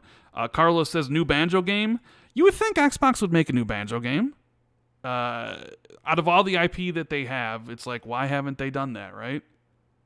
Yeah, and they have to be looking at the hype for Ratchet and Clank right now and be like, man, we need something like this. We have Banjo. People are asking for it. Why aren't we doing anything with it? Yeah. It blows my mind. It makes no sense. And they're supposed to be like, yeah, we want to have a diverse lineup or whatever. But I think, man, I don't know. It's kind of like, do they want to go up against Ratchet and Clank? Because it looks like a next level mascot kind of platformer game that I don't know if Microsoft can match it. And then it'll just be like, oh well, Banjo wasn't up to expectations. Like I almost think that there might be some sort of fear about trying to do it, because it's like, we don't want to disappoint people who've literally been waiting how many years, decades for this game, and then it comes out and it's like Crackdown 3. Not, just to use an extreme example. So I don't know. I think that's a bad excuse to do it though. And like Rick Payne says in chat, Double Fine should reboot some OG, some old IPs, I guess he means. And yeah, I think Double Fine would be an ideal candidate for this, but Double Fine has its own IP and its own games that it wants to make, and also Double Fine has to make Brutal Legend 2 for me. So no, they can't make Banjo because they got to make Brutal Legend for me. So yeah. Let's see. We got one more. Cowhand says, "I think E3 2018 is Microsoft's best show. How will this compare?" We'll have to wait and see, man. I'm more excited than I was a week or two ago. We'll just have to wait and see. It all comes down to how the games show off. We've talked about that. It could compare favorably or not. I think it's going to be a solid show, very solid. Especially when you compare it to other people's shows and everything going on in the world. And there's a chance it could be really damn good. It just depending on how things present. Luke says chips, cheese, and gravy. And we got one here from Urban Ninja says Jez Fort Gemini would be a better fit. Now, Jez, finally, let's talk about Xbox buying more studios. Your rumor. This is your rumor that you started. Oh no, not my rumor. This is your rumor that you started because Jez was like, I'm gonna start a new Discord, the Windows Central Discord, and I'm like, cool. And he doesn't even bother inviting me, so I don't even know how good of a friends we really are to even invite me to his Windows Central Discord. I didn't even know he made it. And you talked about some things and things were screenshotted, and then it became news. Because you're Jez Corden, the almighty Jez Corden of Windows Central, who everybody writes articles about because you're so trusted, and Randall Thor's just a dirty, stinking YouTuber who sucks. So what have you heard about all this? Like, is it possible Microsoft is going to announce more studio acquisitions at E3? You using eye emojis. You're talking about there's a good chance. Like, what's the latest? Give the people the details. Well, first of all, I did not intend for those comments to go wide and far. It's true. Unfortunately, because we made a Windows Central Discord channel for our community across Windows Central, across Windows and Xbox. And we sort of like, my mentality was, we'll start it up slow, see where we go, see what happens, blah, blah, blah, and we'll build it up relatively slowly. And I don't know what happened, but I disabled the notification that tells you when someone new joined the server. And I didn't notice that 500 people had joined the server. I thought it was just a couple of dozen people, and it would be like, well, I can talk about this and it won't be spread around. But lo and behold, it ended up on reset error in like 30 seconds or something like that. Basically, what I said was, I'd heard a possibility that there might be some form of acquisitions being near to being closed. I don't know. And like I've said on other podcasts and here very many times, I like to have physical evidence before I, report these things, because I don't want to create an expectation and then see the disappointment. But that is indeed one of the things I'm investigating now. This idea that Microsoft is about to close, may have even already closed, or is in the process of closing acquisitions. And I'm asked like a bunch of sources about some of this stuff, and they were like, "Oh, have you heard about this studio? Oh, you mean well?" One of the sources was like, "You mean this studio?" And I was like, "Oh, actually, no. Is that another studio that might be trying to acquire?" So it's kind of like there's a lot of things up in the air right now, and I think Microsoft's still pursuing this. We need more content. We need more content. We need more content, because that is how we're going to grow this thing out. We're going to grow this platform. We're going to grow Xbox Game Pass. They're in sort of like a user acquisition phase right now, similarly to how Netflix was or still is, where they're investing in growing Netflix studios. There's a lot of upfront investment coming in. and content creators are part of that, right? So to get to a point where Microsoft has a AAA game every quarter to release, which I think honestly is the goal, something like that, then they're going to need more studios. So I would not be surprised if we see a studio acquisition soon. I don't know how soon, or I don't know how many it could be, but it does seem like there's some smoke right now, and there's no smoke without fire. But again, take that with a huge pinch of salt, because I have no evidence, no physical evidence whatsoever, and I don't like reporting these things when there's no evidence, because it creates an expectation that might not materialize. So just take all that with a pinch of salt. I didn't intend for it to go further than my Discord, which I had no idea had like 500 million people. You're very popular. I mean, we have over 2,000 right now, and they're certainly here for you. They're not here to hear Rand's story time about mayonnaise. That's for damn sure. Oh man, I think they're totally here to hear about Rand's story time about mayonnaise, man. So you think you think there's a good chance at happening, essentially? I think there's a fairly decent chance. Yeah, I don't think it's a zero chance. Put it that way. I was just whispered something. I was 50-50 on it happening. I'm like 90-10 now that it's happening. That's interesting. Yeah, I'll have to tell you about it. I'll have to tell you about it after the show. But like, yeah, I feel a little bit more confident that this acquisition is probably going down. Well, isn't that intriguing? Yeah, I mean, you already kind of felt like that, because otherwise you wouldn't say that in your Discord. So, yeah, very interesting. Sunday maybe just got a little bit better. So, who do you think? Do we have any idea who Xbox is interested in? I've heard a bunch of studios, and I honestly don't want to say their names because I don't want to. What about the one that's out there? What about the Crytek one? Because a lot of people have the Crytek one. have been talking about the Crytek thing. There was rumors about that before. They do own the Rise IP. There was rumors that maybe a sequel is in development. They do own the Crytek engine, but you can understand maybe they wanted Crytek before. They bought Bethesda. Now they own id Tech. So is Crytek really a thing? Like, what's your read on that? Well, honestly, my assumption immediately with the Crytek stuff was that it was just fake. It came from bloody dropping all the stuff on the floor. It came from a 4chan leak. And, around E3, loads of people try to make fake leaks or, post their wish lists and stuff like that. So I was kind of like, I don't really believe this Crytek thing, so I reckon it's probably fake. That was my gut instinct. But, who knows at this point? I certainly haven't heard anything about Crytek. I certainly don't have any documents about Crytek. So that's the one I'd take with a pinch of salt. The only information that's out there is the 4chan leak. And honestly, my gut is that that's fake. But I could be completely wrong, because like I say, I've heard that they are hunting down studios right now. And if they can get a good deal on Crytek, there is potentially some value they can get out of it. Like, Crysis is a well-known brand. I'm not sure it's as popular as the core thinks it is. And I don't think the CryEngine is valuable, especially since Microsoft just bought the id Tech engine. Why would they need the CryEngine now? There's literally not a lot of value. Unless Microsoft got a really good deal on it, I can't see it happening. But at the same time, they do need more studios. So, but also Crytek hasn't really made anything except Hunt Showdown, I think.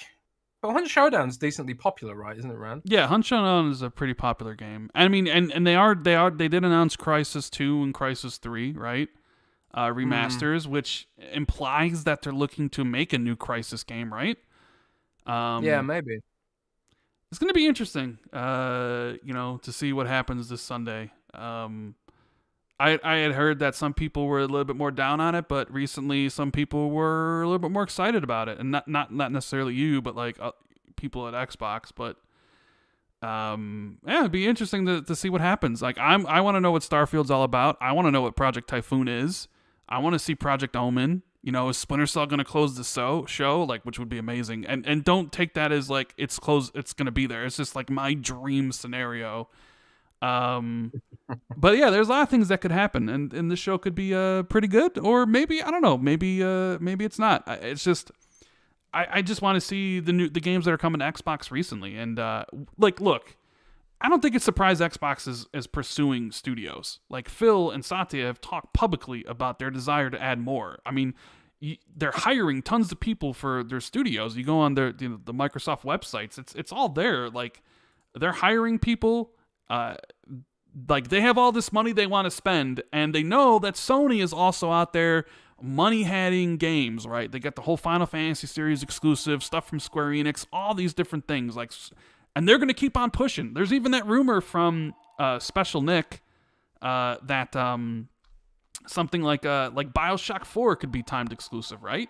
So Sony's doing everything they can to spend their money to make people be like, you need to buy this system. It's like, yeah, and Sony's throwing their weight around of being the market leader. And see, someone's calling, doesn't want me to spill the beans already. And so it's in Xbox's best interest to just, you know what? You do that, we'll try to do Game Pass deals, but we're going to keep on spending money, and we're going to keep on buying these studios because that's what we need. And these are studios that would work with us. We'd own the IP. You know, there's no worry that PlayStation could essentially, you know, cherry pick a game here and there, right? So it's just business at the end of the day. It's just business. So Xbox, like, and they're looking, man. I mean, listen to what Satya says about this stuff. So, yeah, it's a lot of interesting things going on. Very exciting stuff. So we got even more questions here, Jez. I got a super chat to read out. That okay, read it. From let me see. That is from Nightwolf 316. He says, Rand, your theory for how they show Splinter Cell for Xbox is my dream every year and will be for every year coming. Jez, why you got to kill our dreams and hearts, lol. Great show, guys. Thanks, Nightwolf. Yeah, why do you got to destroy everything, Jez? That's just what I do. I'm a destroyer of worlds, destroyer of hopes and dreams, and bringer of mayonnaise. Bringer of mayonnaise, disgusting. 8KA Havoc says Platonix Games would do a great banjo. I think we have some crazy high school stories. Faisal says, did Microsoft lose the Elden Ring marketing rights to PlayStation? Maybe, or Microsoft didn't close on the deal. I mean, who knows what the behind the scenes stuff is on that. Gaming Addict, Lord Addict says, was going to talk about we going to talk about Tom Cruise on here too, Jez? You talking about Tom Cruise, Jez? What are you talking about? The rumor is that there's a rumor that Tom Cruise is got a major role in Starfield. Yeah, I did hear that rumor, but it's just all based on a tweet from the account, right? I have no idea. Interesting. All right, so Noble Saint says, do you think they will launch Halo multiplayer separately at E3? No, I don't. I think they're going to launch it as one package, multiplayer, single-player, Forge. I think if they wanted to launch multiplayer separately, they would have done so already. So I don't think it's one of those things where, like, hey, we'll release the multiplayer right now in July and then launch the single-player later. I think at this point in time, it's just launch the game as one complete package, personally. Eric says, Microsoft bought Moon Studios, didn't they? Say it. No, they didn't. Moon Studios, and I forget who runs Moon Studios, Thomas Mahler. He's been pretty upfront about not wanting to sell and enjoying being indie right now, so no. Humdrug says, Sega lockdown, let's go. I know a lot of people would be super happy if Sega happened. Brett says, probably not Crytek unless IP purchase. Phil looked at buying and then in 2013, but decided they were too alike what MS already had. Well, I mean, there was that rumor, Jez.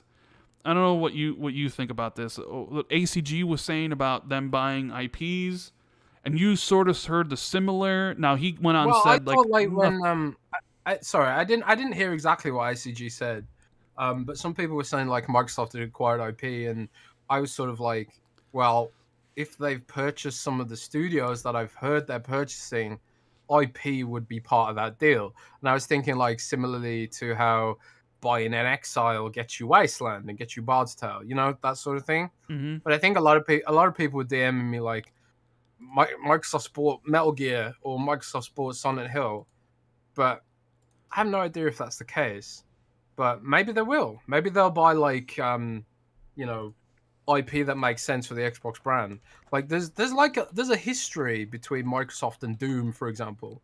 Like the original Doom was used to start the work on DirectX, and Morrowind was exclusive to Xbox, the original Xbox. So there's some history there. So maybe like there are some IPs out there that Microsoft could seek to acquire to bolster their nostalgia factor. Because I think one thing Microsoft really doesn't have right now compared to a PlayStation and especially Nintendo is that there's not as much nostalgia factor. Like, for example, I will put up with the garbage that is Pokemon Sword and Shield just so I can feel a slither of joy from my childhood days. Like, I would play this terrible, awful game like Pokemon Sword and Shield just because it's Pokemon, just because of the nostalgia. And Microsoft doesn't really have anything like that besides, like, Halo and stuff like that. And I'm not saying that they should give them a pass to make a bad game like Pokemon Sword and Shield. It shouldn't. But what I'm saying is that they're often like making new IP only gets you so far. And I think that's why like we don't see many sequels out of them a lot of the time. So I don't know, maybe they would purchase some major IP from a third party. But I think like if a game's good enough, it doesn't need to have an IP bolted onto it, Yeah. If the Perfect Dark from the Initiative, if the game was actually good enough, it wouldn't matter that it's got a nostalgic IP attached to it. It wouldn't matter. So, Microsoft has still a lot of work to do to prove themselves in that space. I don't think anyone would disagree with that. Yeah. Funchito says, do you think Xbox will collab with HoloLivin? I don't even know what that is. So HoloLive? HoloLive N. That's HoloLive's anime virtual tuber, a VTuber. Interesting. Don't you know HoloLive, Rand? No, I don't. I do not know that. But HoloLive's like literally your YouTube competitor. You should know your competition. Shouldn't you, Rand?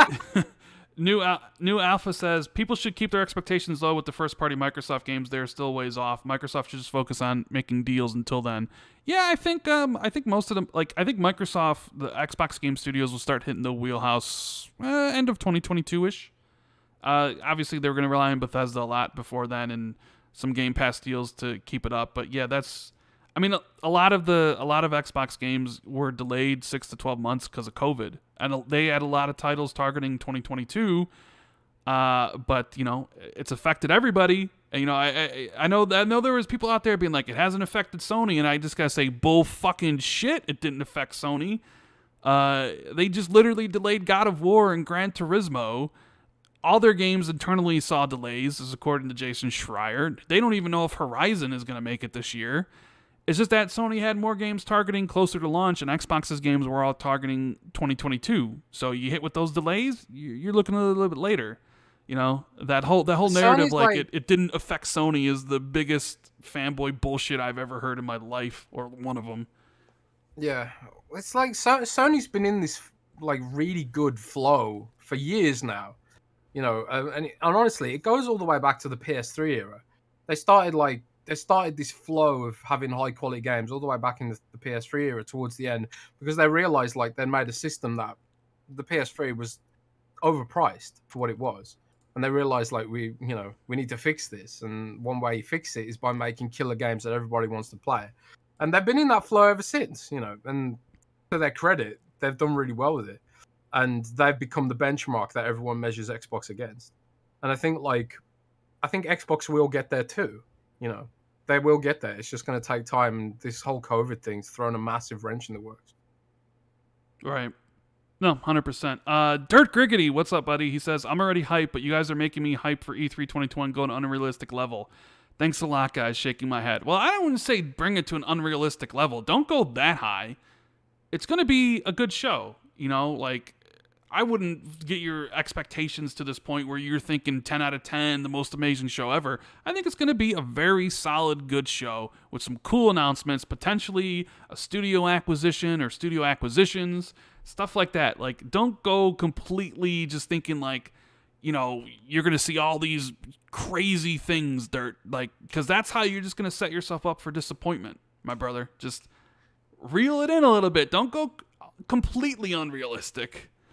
Carlos wants to know if Microsoft will announce Game Pass subscription numbers, Jez, during E3. You think that's where maybe they say they hit a certain milestone, like 25 million perhaps, if they hit it? I don't think they will. I don't think they'll announce Game Pass figures at E3. I think they'll save it for like a major milestone, and they'll probably announce it to investors rather than. I don't think gamers necessarily want to hear Microsoft brag about those kind of figures.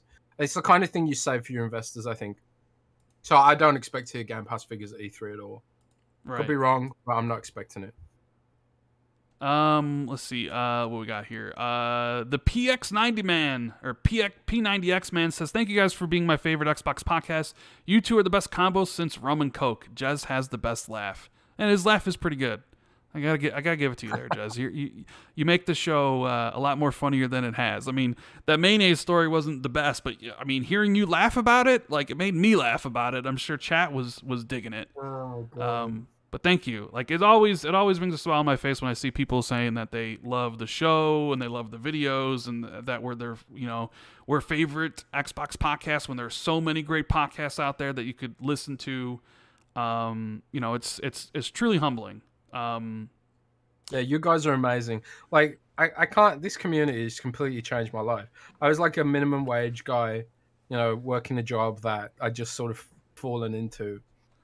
And the Xbox community, welcomed all of us guys with open arms and, changed my life, And it's like, I was talking about this with, like, the guys on Iron Lord's podcast, A lot of us, we all started together and we've grown together and we've, Xbox is sort of starting to hit stride now. Like, I'm seeing, like, when the interest from, like, new people from outside of the Xbox community have started getting interested in Xbox. And the Xbox Series S is like a bit of a sleeper hit, because like Windows Central search traffic for Xbox related content is just going up and up and up and up. And it wouldn't be going up and up and up if there was less people playing it, right?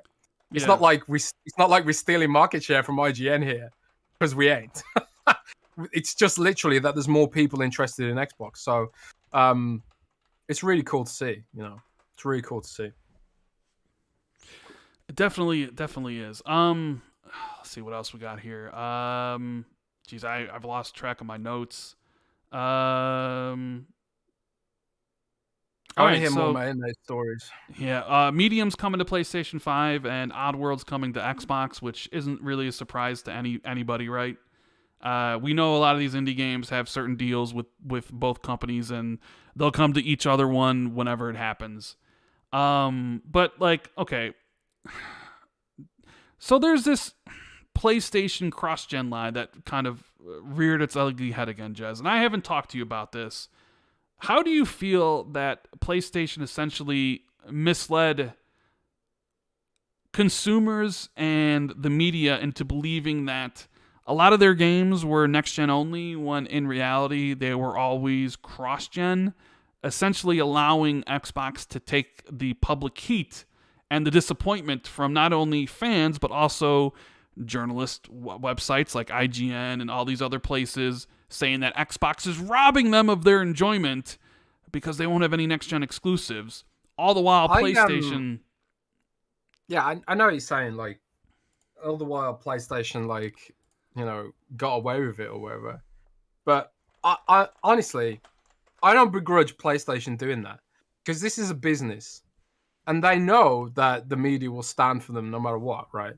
They played the media like idiots. If you go and look at like the differences in the headlines, like there was literally like a headline like, why Sony is a genius for doing this, and then there was like another bunch of headlines like, Xbox is robbing, next gen gamers of the next gen thrill. Like, the fact that Microsoft is like more upfront is, I don't know, it almost hurts them.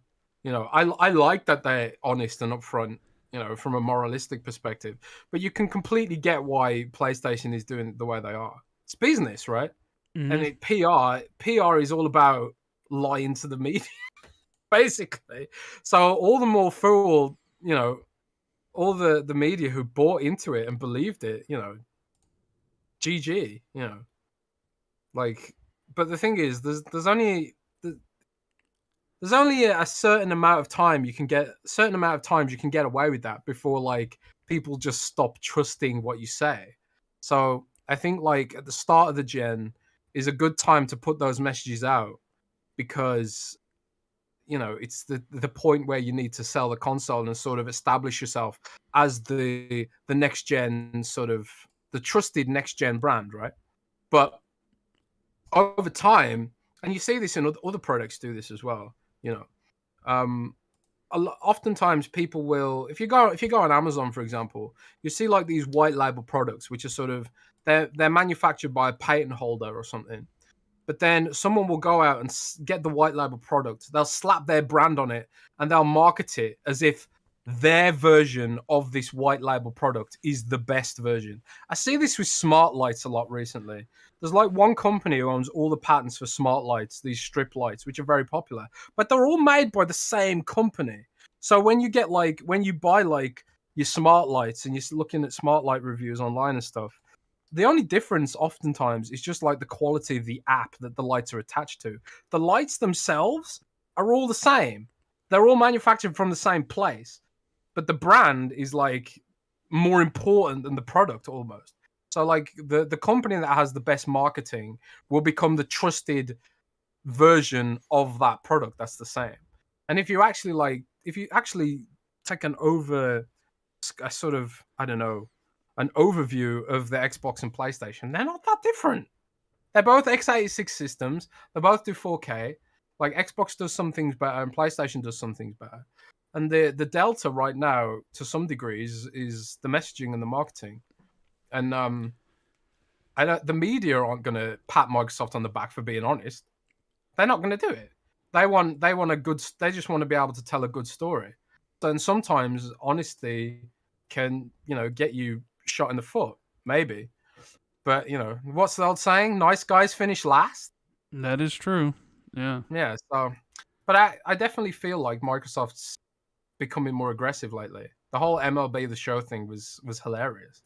And I feel like, um,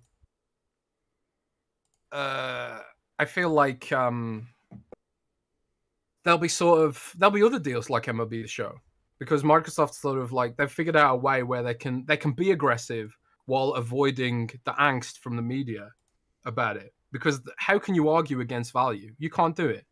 There's literally nothing you could if you are like, let's just assuming that you're a blogger or a YouTuber and you have a bias against Xbox and you want to spin something that makes Xbox look bad. There's literally no argument you could make in good faith that, MLB The Show is better on PlayStation when it costs $10 for a month on Xbox and $70 on PlayStation. Like, there's just a section of the market where the value is the dominant argument. You can't make an argument against that in good faith, I think. So I think Microsoft will use Game Pass as a vehicle for being more aggressive while avoiding some of these double standards and negative backlash they do get from the mainstream sometimes. But, it's all business at the end of the day. Don't blame Sony for it. They're playing the media like a fiddle. That's what they do, and they're very good at it. So you can't criticize them for not being upfront. Like, I think the difference is like Xbox. We can. I'm talking about the mass media or whatever.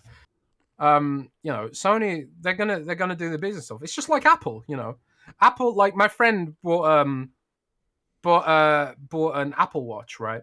They bought an Apple Watch recently, and within like a few weeks, it's already shattered. They dropped it, and it's all broken because Apple used low grade materials, but it's all that marketing, baby. It's all that marketing. And now they're like, oh, now I have to buy like Apple Care. And that's like $200 a year or something ridiculous. And Apple charge you money to offset their crappy products, right? But, people like you buy it, man. How's the iPhone going for you? Have you broke it yet? No, I haven't broke it. No, I know what I'm doing. But you will. Look at it. Look at your iPhone funny and it'll crack. That's how cheap the glass is on that stuff. See, I don't know. Like, my thing is, like, look, I know both of these companies are just out for our money. They don't care about us, realistically, and everybody should realize that. However, I do appreciate a company that's being very truthful about their plans, so to speak. So even though I didn't particularly like the idea of Xbox first party being cross-gen for a couple years, I understood the business dealings of it. Like, okay, you have a responsibility to the 50 million Xbox One owners. I get it. x86 architecture makes it easy for cross-gen, scalability, all that stuff. Like, at least you're telling me up front. So if I go to purchase a Series X or whatever, I know that for a while the first-party games are going to be cross-gen. Like, I appreciate that level of honesty with me as a consumer, right? And I just really think what Sony did was... and, like, they never, to their credit, Sony never came out and said the games are only going to be on PS5. They said they believe in new generations and that there should be things on a new console that you get that you won't be able to get on the old one. So like the DualSense controllers, the features of that, and like the SSD stuff and all that stuff. So like it was the PlayStation fans in forums, on Twitter, and it was the media that basically filled in the blanks and came to the conclusion that Jim Ryan meant that these games would only be exclusive, right? And Xbox took a beating for it, being honest and upfront, being like, this is our plan, and like PlayStation got away scot-free. It's just weird. And now they're even heralded as sort of heroes, right? Like I see articles and different people talking about, yeah, good on Sony for letting, the 115 million PlayStation users be able to play the new God of War. It's like, but that isn't what you guys were saying literally 6 months ago. Like, I don't understand. Like, how do you become like, sort of like, yeah, Sony, you believe in generations, it's amazing, and then like get all upset because Horizon and Miles are cross-gen, and then during the next announcement of Gran Turismo 7, which they literally advertise as a PlayStation 5 exclusive, change your mind, and all of a sudden it's like, yeah, it's great because more people can play it. Like, why weren't you saying more people can play it, 6 months ago, instead of basically going out there and bragging on Twitter that we have true exclusives when you really didn't, and making yourselves look like idiots, and having the media also write the narrative. You can go look how IGN announced it when Matt Booty said those things. It was like, no new Xbox Series X exclusives for years or something. But when the God of War stuff was announced, it was like, new God of War to be able to be played by 115 million users. It's like, why the disparity in between the two accounting? Like, why one angle on one story and then the other angle on the other story, right? And I'm not even implying there's a media bias, but it was definitely odd. And then it was odd to see sites like TechRadar being like, Xbox is robbing us the thrill of next gen. And when PlayStation finally announced their plans, they were like, oh, it's perfectly okay. It's like, excuse me? Like, you literally were saying it was robbing you of the joy and cross-gen games should be abolished, but the second PlayStation did it, you're giving them a pass, even though they literally twisted their words or said it in such a carefully constructed way to make it seem like those games would be exclusive, and you fell for it hook, line, and sinker, but now it's okay. Like, I don't understand that. And I don't, like I'm all for more people playing, like, games. Like, sure, like, there's a part of me that's just like, man, I wish these games were Series X exclusives. I wish these games were fully PS5 exclusive, because I have a Series X and PS5, and I'm only worried about myself. And I know most people in the chat are only worried about themselves at the end of the day. And they think to themselves, man, how cool would Halo Infinite look if it was only made for the Series X and Series S? Like, is it actually being held back by the Xbox One? And you'll never know. And some people will feel the same way, like, about essentially, like, God of War. Like, you're going to be playing it, and I'm sure God of War, whatever they call it for the next one, is going to be amazing game. Probably game of the year if it actually comes out next year. But in the back of your mind, some people are going to be thinking like, man, could this game have been even better if it wasn't being held back by the PS4? Could they have used the SSD in a different way? Could it have been, that thought will just be in the back of your head, right? And I know Face is saying they did release PS5 only exclusives. They did, but at the end of the day, as far as I understand, like, Demon's Souls was a PS4 game. Returnal is basically almost the same thing. It's not like, even I understand, like, those games are only on PlayStation 5, and they're PlayStation 5 exclusive, and as well as Godfall, but nobody talks about Godfall because Godfall was a 60 Metacritic game, and PlayStation fans act like it doesn't exist, which I will give them credit for. The PlayStation fans, when a game comes out and it's not good, they act like it doesn't exist. So when Destruction All-Stars, when they were all cheering up with Destruction All-Stars, and then you have, all the PlayStation fans were like, it's amazing, it's so great, another banger from PlayStation. And then the Metacritic came out and it was like a 59 or 62. You didn't see any of them talk about it again. They basically pretended like the game doesn't exist. And the same thing with Godfall, an exclusive. Yeah, Godfall, it's amazing on PlayStation. And then it came out and it didn't review well, and they pretend like it doesn't exist, right? Whereas like Xbox, they'll try to justify why the game is like the way it is or something. It'll be like, oh no, this game is a 65, but it's, fun or whatever, or I like it or whatever. It's like, it's a weird thing that I see both camps do. The PlayStation guys will act like the game doesn't exist, and the Xbox guys will try to justify like why they like it or something like that. I don't know. It's something I've picked up on by, like on Twitter, seeing that some of that stuff. Yeah. So I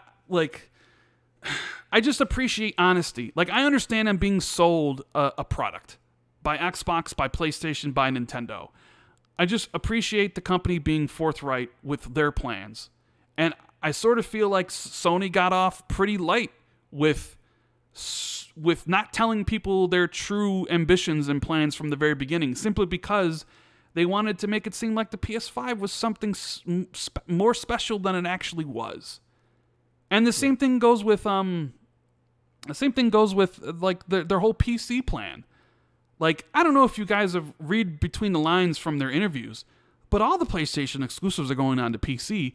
Look what Herman Helse said last year about this when Horizon was announced. He said, oh, and don't worry, PlayStation fans, it's just one AAA game. It doesn't mean all of them are going. And me and you said, no, all of them are going to go. This is their plan. And now when you read it, because he was asked about the PC stuff, and he said, well, it's a really good business, and it makes a lot of money, and there's 250% return on investment. And he basically said, like, listen, I'm just going to tell the PlayStation community that, like, the best place to play PlayStation games will be the PS5 at launch, right? He basically shifted from, like, assuring the PlayStation fans that, oh, it's just Horizon, don't get your panties in a bunch, don't cry too much on Twitter, to telling them that, like, yeah, all the games are coming, but you know what? You'll be able to play them first on the PS5. I don't know, like, read between the lines between those two interviews, and you can tell what their true intention is. Now, with Microsoft, up front, they're cross-gen, and up front, these games are day one on PC and day one on, Steam. So, you can make your decision for you. Do you want to buy it on the Xbox? Do you want to buy it on PlayStation? Or, do you want to buy an Xbox, or do you want to buy it on PC? They give you that choice. PlayStation is still kind of obscuring that by basically saying, well, we're going to release it on PlayStation 5 first, and we're not going to really tell you about our PC plans because they're more into the future. You know what I mean? Yeah. So they're still, like, because Uncharted come to PlayStation, I don't know if Ratchet and Clank will, but God of War will come, Ghost of Tsushima will come, like the PlayStation 5 games will come, like all of them will. And it's just an extra amount of money for them. Like, that's all it is. And I just wish they were more truthful. And I kind of wish that they were raked over the coals more, because I don't know. it just was completely like, and I guess I don't know, because like he didn't say they were like he did not say the games were only on PS5, but they basically nurtured that message from the fans and the media. You know what I mean? Yeah. I don't know. I just didn't really appreciate that whatsoever. It didn't sit with me right, but I also just like business, man. Business. Yeah, business at the end of the day, right? New Alpha says my cousin is still rocking with the 2013 Xbox One. I told him to please get a new Xbox before you play Halo Infinite. Flame says I do have a question if these PS5 only games are true next gen. If better looking games are on their side are PS4 Cross Gen. Well, you know, it's interesting because a lot of the PlayStation fans said that Halo Infinite was being held back because it's tied to a cross-gen, an old version of the Xbox. And it's like, well, if you're saying that about Halo Infinite, then I guess God of War, Gran Turismo, and all these other games are held back as well. And I know the games are going to be great. It's just, I don't know why did they not think the PlayStation community couldn't handle that news? Like, because then you think about, like, why they didn't say anything. And I understand, like, Microsoft got a lot of stuff and they wanted to avoid that. But did they not think the PlayStation community was grown up enough to hear that news? Right? Like they maybe they think they're vocal people on the forums and Twitter are a bunch of, like, entitled man babies. And they felt that they couldn't put out, like, their true intentions because they knew a lot of them would just cry about it. Maybe, so, maybe like when you look at like how they announced it and the way they did, maybe it speaks to how Sony views their very vocal, minority fan base. You think about that for a second. Thanaros said, I think Sony changed their mind about cross-gen once the pandemic impacted PS5 production. I doubt it. I doubt it 100%. I mean, even when they were talking about God of War, when Jim Ryan was asked about it, he was very coy about it. Those things aren't just like last minute decisions. When God of War started production, it was most likely started on PlayStation 4 hardware, right? And same thing with like Demon Souls and all that stuff. Like the dev kits weren't out that early, so they were basically just PS4 games transformed into PS5 one. Like the only one that looks like it was made just like right for the PS5 is Ratchet. That's the thing. It's like, this is what x86 development is for. It's so you can scale up and down the chain of devices, And with Sony sort of having a bigger emphasis on PC now, that's the benefit of x86. It's kind of like, well, you've got this stuff. It's basically ready to go. You don't have to do a huge amount of work to port it. It's not like the PowerPC days, Yeah. It's much easier to bring those games across platforms. It makes everything more effective and more efficient, and it's absolutely necessary as games get more complicated that development should be easier for cross-gen gameplay and stuff. So I do kind of feel like it's none of this stuff is a big deal. Like from day one, when people were like, oh, past gen consoles are going to hold stuff back and whatever. So it was just all lies. It was just all ignorance. And that's just, unfortunately, how a lot of the discourse is governed, right? Right. Let's see what else we got here. iSiler says, as a big PlayStation guy, I could care less if there's cross-gen or not. I don't play games for the sake if someone else doesn't have access to it. I feel you, man. Like, I don't understand why a lot of them are upset that they went to PC or that they're on PlayStation 4 and stuff. Xbox, there were some Xbox fans that were upset when Xbox games went to PC. I personally don't care. Like, I always know there's a better version of the game I'm playing on a PC somewhere. It didn't bother me. Darth Paxton says, didn't Xbox do the same thing last July? Halo getting delayed a year certainly means they knew they weren't hitting the announced holiday 2021 date. Yeah, I mean, obviously, like, I do wonder when they internally delayed Halo. Was it after the showing? Did they think they could get away with what they showed and release it? Was it because of the backlash, or was it already planned to be delayed? I'm sure Jason Schreier probably has a meaty article that he's probably going to put out after the game comes out, very much like the Cyberpunk stuff. And I would love to know what went on behind the scenes with Halo Infinite. And that's showing, and then being confident about it coming out the holiday, only to delay it a couple weeks later, and then being delayed for a full year and stuff. That's definitely going to be a super interesting story. Labaros McGee says, any more speculation that Battlefield Next come to Game Pass day one? I mean, it's one of those things where it might. I personally don't think it'll be announced at E3, but you never know. I would say there's 0% chance it's announced at E3. 0% chance. And I think it's 50-50 about whether or not it actually happens. I could see why Xbox wants it and why Battlefield or EA would like it, but it's a lot of money, and we'll have to wait and see. Achievement says Halo is held back visually because of the art style the team wanted. People need to understand looking like Halo means smooth textures and high frame rate. Franchito says, I love you guys. Ooh-woo. There you go, Jez. Ooh-woo. Six Jonathan says, you guys believe Persona 5 will be announced for Xbox at E3? I'll throw that one to you, Jez. Do you believe Persona's series will be announced for Xbox at E3? Well, I certainly haven't heard anything, so I don't want to, set expectations too high. But, that'd be the place to do it, right? Mm-hmm. So, I hope so, but probably maybe not. I don't know. We'll see. Let's see what else we got here. Devin says, Randy, you going to play the new Ratchet? I will, but I got to finish Mass Effect. I'm on Mass Effect 3 right now. I didn't get to play any games for like a week, so I'm a little bit behind. So I need to finish Mass Effect 3, and then after Mass Effect 3, I'll be playing the Ratchet 2016, and then probably the new Ratchet game. And then I'm going to go and play Final Fantasy VII Remake Intergrade. So I'm going to be spending some time on my PlayStation. But man, when I was on PlayStation last night and I look at Ratchet and Clank and I see that the $69.99 price tag, I'm like, ew. You know what I mean? Yeah. That's deep.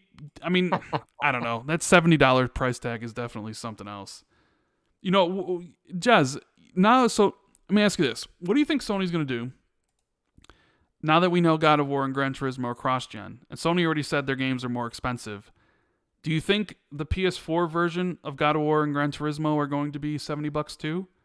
Because they said if you buy the PS4 version, you'll have the PS5 version waiting for free, but if the PS4 version's $60 and $10 cheaper, why would anybody buy the PS5 version when you would get both for $10 cheaper? So do you think Sony then just says God of War and Horizon and Gran Turismo 7 are just $70 no matter what version you buy? Possibly. I think like Sony's moving to a $70 price model. The industry wants it, publishers want it. Sony seems to be happy with it. I think Sony's literally just moving to a $70 pricing model. So I expect Sony to just keep that. Yeah. Let's see what else we got here. You know what? If you guys have any questions, start putting them in chat because I think we're probably coming to the end of the show here. Dovikin says, didn't the last Ratchet and Clank was like $40 at launch? I believe it was a little bit cheaper. Yes. And this one is $30 more expensive. I know Jez wanted an early, like a show that was ended a little bit sooner. And there's more stuff we could talk about here, but we're already approaching like the 2-hour mark. So I appreciate everyone being here. Thank you for all the support. We'll be coming back on Friday with a guest-filled episode of Xbox 2. It'll be me and Jez and probably 3 to 4 community members who I'm pretty good friends with. So that should be a damn good show. So keep that in mind. So thank you guys. Well over 2,000 people. A lot of likes. Hope you enjoyed the mayonnaise story. Hit the like button on your way out. Subscribe if you're new. Some questions. Yeah. I told people to put some questions in chat, and we'll answer them as best we can. Razor says, "What's Rare going to show, Rand?" I think you'll see another trailer for Sea of Thieves. You think, Jez? I think they'll show something for that game. I think you can expect Sea of Thieves at the show. Yes. I think you can definitely expect Sea of Thieves at the show. What else we got here? Face says, will there be another Sony game that goes to Game Pass day one, you think? You mean from Sony? Like published, like you mean like MLB The Show coming to Game Pass day one?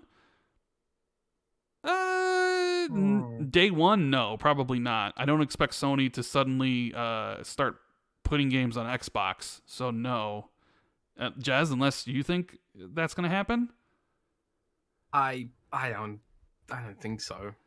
I don't know. Yeah, I don't really think so either. Let's see here. Stodgy Caesar wants to know, how far are you, Jez, in Dragon Quest XI's? Tell him the game is awesome but very long. So but honestly, like, I didn't really feel like it's one of those games where you don't notice time passing by, and it's like, oh god, now it's 4 a.m. So I'm 40 hours in now, and I only started playing it last week.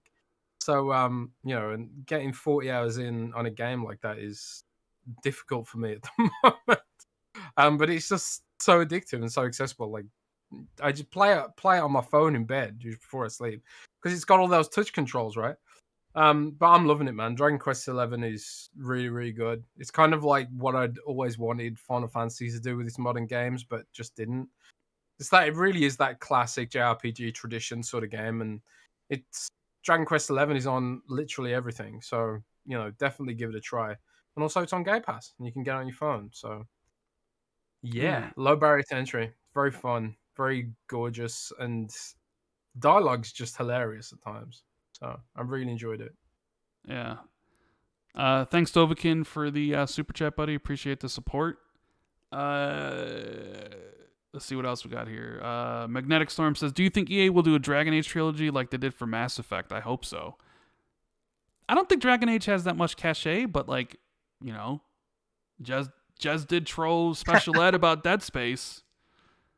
So yeah, I haven't heard they'll do anything like that for Dragon Age. Like Dragon Age 1 would not look great, even upscaled. That game is very dated now, very quite rough. But who knows? Maybe that I would like to see a Dragon Age 1 remake. That'd be cool. In the Unreal Engine or something. But I think like just remastering Dragon Age 1 is at this point kind of I don't know, weird. But I don't know. If it helps fund Dragon Age 4, then why not, I'd love to see Dragon Age Inquisition get some sort of upscaling stuff. It's like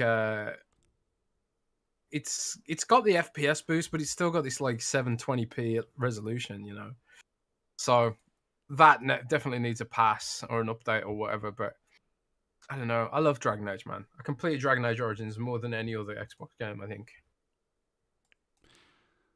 Yeah, I mean, personally, I want a Dead Space remastered, like the Mass Effect one. I'd replay that.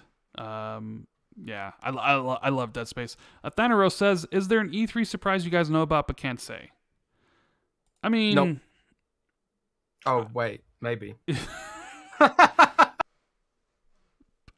Oh, we got Special Nick in the chat. No, yes, we are live today. We've gone off the rails. We've gone random. Yeah. We're live today because we couldn't do the show Friday or Saturday. So I was like, you know what? We got to give the people a show. And we figured, why not do it on Monday? So... is there surprises? Potentially. I mean, I don't know the whole show. I mean, I can guess at what's there. Acquisition would be a surprise. We'll have to wait and see on that. So we'll definitely, I don't know. I'm expecting a very solid show. Is my expectation for E3, not like crazy super 10 out of 10 type show, but a solid 8 out of 10. But you never know, Mike. You can go better if there's better, more gameplay. Which just answered Carlos's question. Let's see. Any news on Scarlet Nexus coming to Game Pass? So I did see Jeff Grubb say that it's a candidate to come to Game Pass and probably happening. If you guys paid attention to my prediction video I put out on Tuesday, I said the same thing. I think it makes 100% sense. They have the marketing for it. They have the exclusive demo. If you noticed, the Game Pass games for early July were extremely light. And I think it's a game that they can show off a trailer at the show and then say it's coming to Game Pass day one, which would be a week later. So yeah, I do think Scarlet Nexus is coming to Game Pass. Microsoft is going after some of that Japanese audience. and I think it makes sense for Bandai Namco. So yeah, I do think that's happening, which is why I said it in my prediction video. What do you think about that, Jez? Makes sense to you? Yeah, it makes total sense to me. New IP, he's getting instant audience, big name title for the moment, and also Japanese. Well, So, it's also tangible. It's like right away. Like the thing with like announcing a Battlefield for Game Pass is that's 5 months from now. But Scarlet Nexus would literally be like the next week. You know, and I wouldn't be also surprised, like, you know, if Xbox announces, hey, Watch Dogs Legion is in Game Pass, or, you know, like Assassin's Creed Valhalla, Game Pass right now, because there's definitely going to be Game Pass right now announcements, and, you know, maybe even something like Game of the Year 2019 Sekiro, right? Because you did say you heard like Activision might be at the show too, right? Potentially. yeah, I did hear that. So Don't know what they're bringing, but I did hear Activision might have a presence. interesting. Frizzle wants to know, can you please ask Jez if we will get a Diablo 2 Resurrected release date at Summer Games Fest? Man, I have no idea about Diablo. It's I think I'll know more about that maybe next week. There's probably someone I could reach out to. I'll take a round check on that. Watch this space about Diablo, but it's got to be pretty soon that they start talking about that kind of stuff. They did announce that BlizzCon isn't happening again this year, so Microsoft, Blizzard are probably looking towards some of these shows to make announcements instead. Yeah. Let's see what else we got here and more questions. Boogeyman says, will Microsoft buy WB Game Studios and licenses? Do you think it's possible?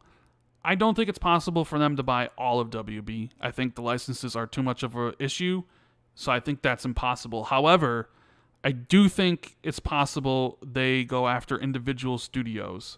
So Traveler's Tale, Monolith, NetherRealm. You know, Microsoft would love a fighting game studio. They would love to, you know, have maybe like a Mortal Kombat versus Killer Instinct game. That's definitely something they need. And that's definitely something where they can't let Sony grab. You know, Sony owns Evo now, and I'm sure they're very interested in NetherRealm as well to make like, hey, we have a fighting game studio exclusive. Like, that's something you can't lose, because then you lose the fighting game audience on Xbox. So buying all of WB, I think, is not going to happen, but buying some individual studios, I think, could happen. What do you think, Jez? I agree. Yeah, Jez agrees. Okay. Let's see here. What else we got?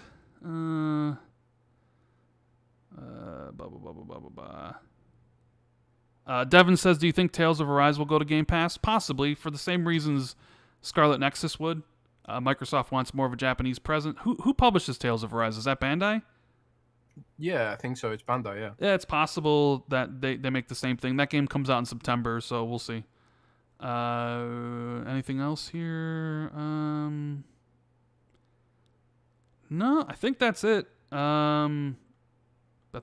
So, yeah, thanks for tuning in, guys. We appreciate it. We'll be back here on Friday with some guests that just, you know, have a great time talking about Xbox E3 predictions from everybody else. It's going to be a fun time. So make sure you subscribe, hit the notification bell so you know when we go live. Thank you guys so much for being here on the Monday.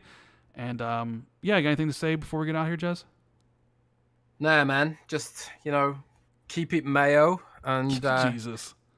We'll see you next week for all the festive E3 goodness. That's right. Take care, well, everybody. we'll see you Friday. Yeah, Friday. And next week for some more discussion. Yeah, so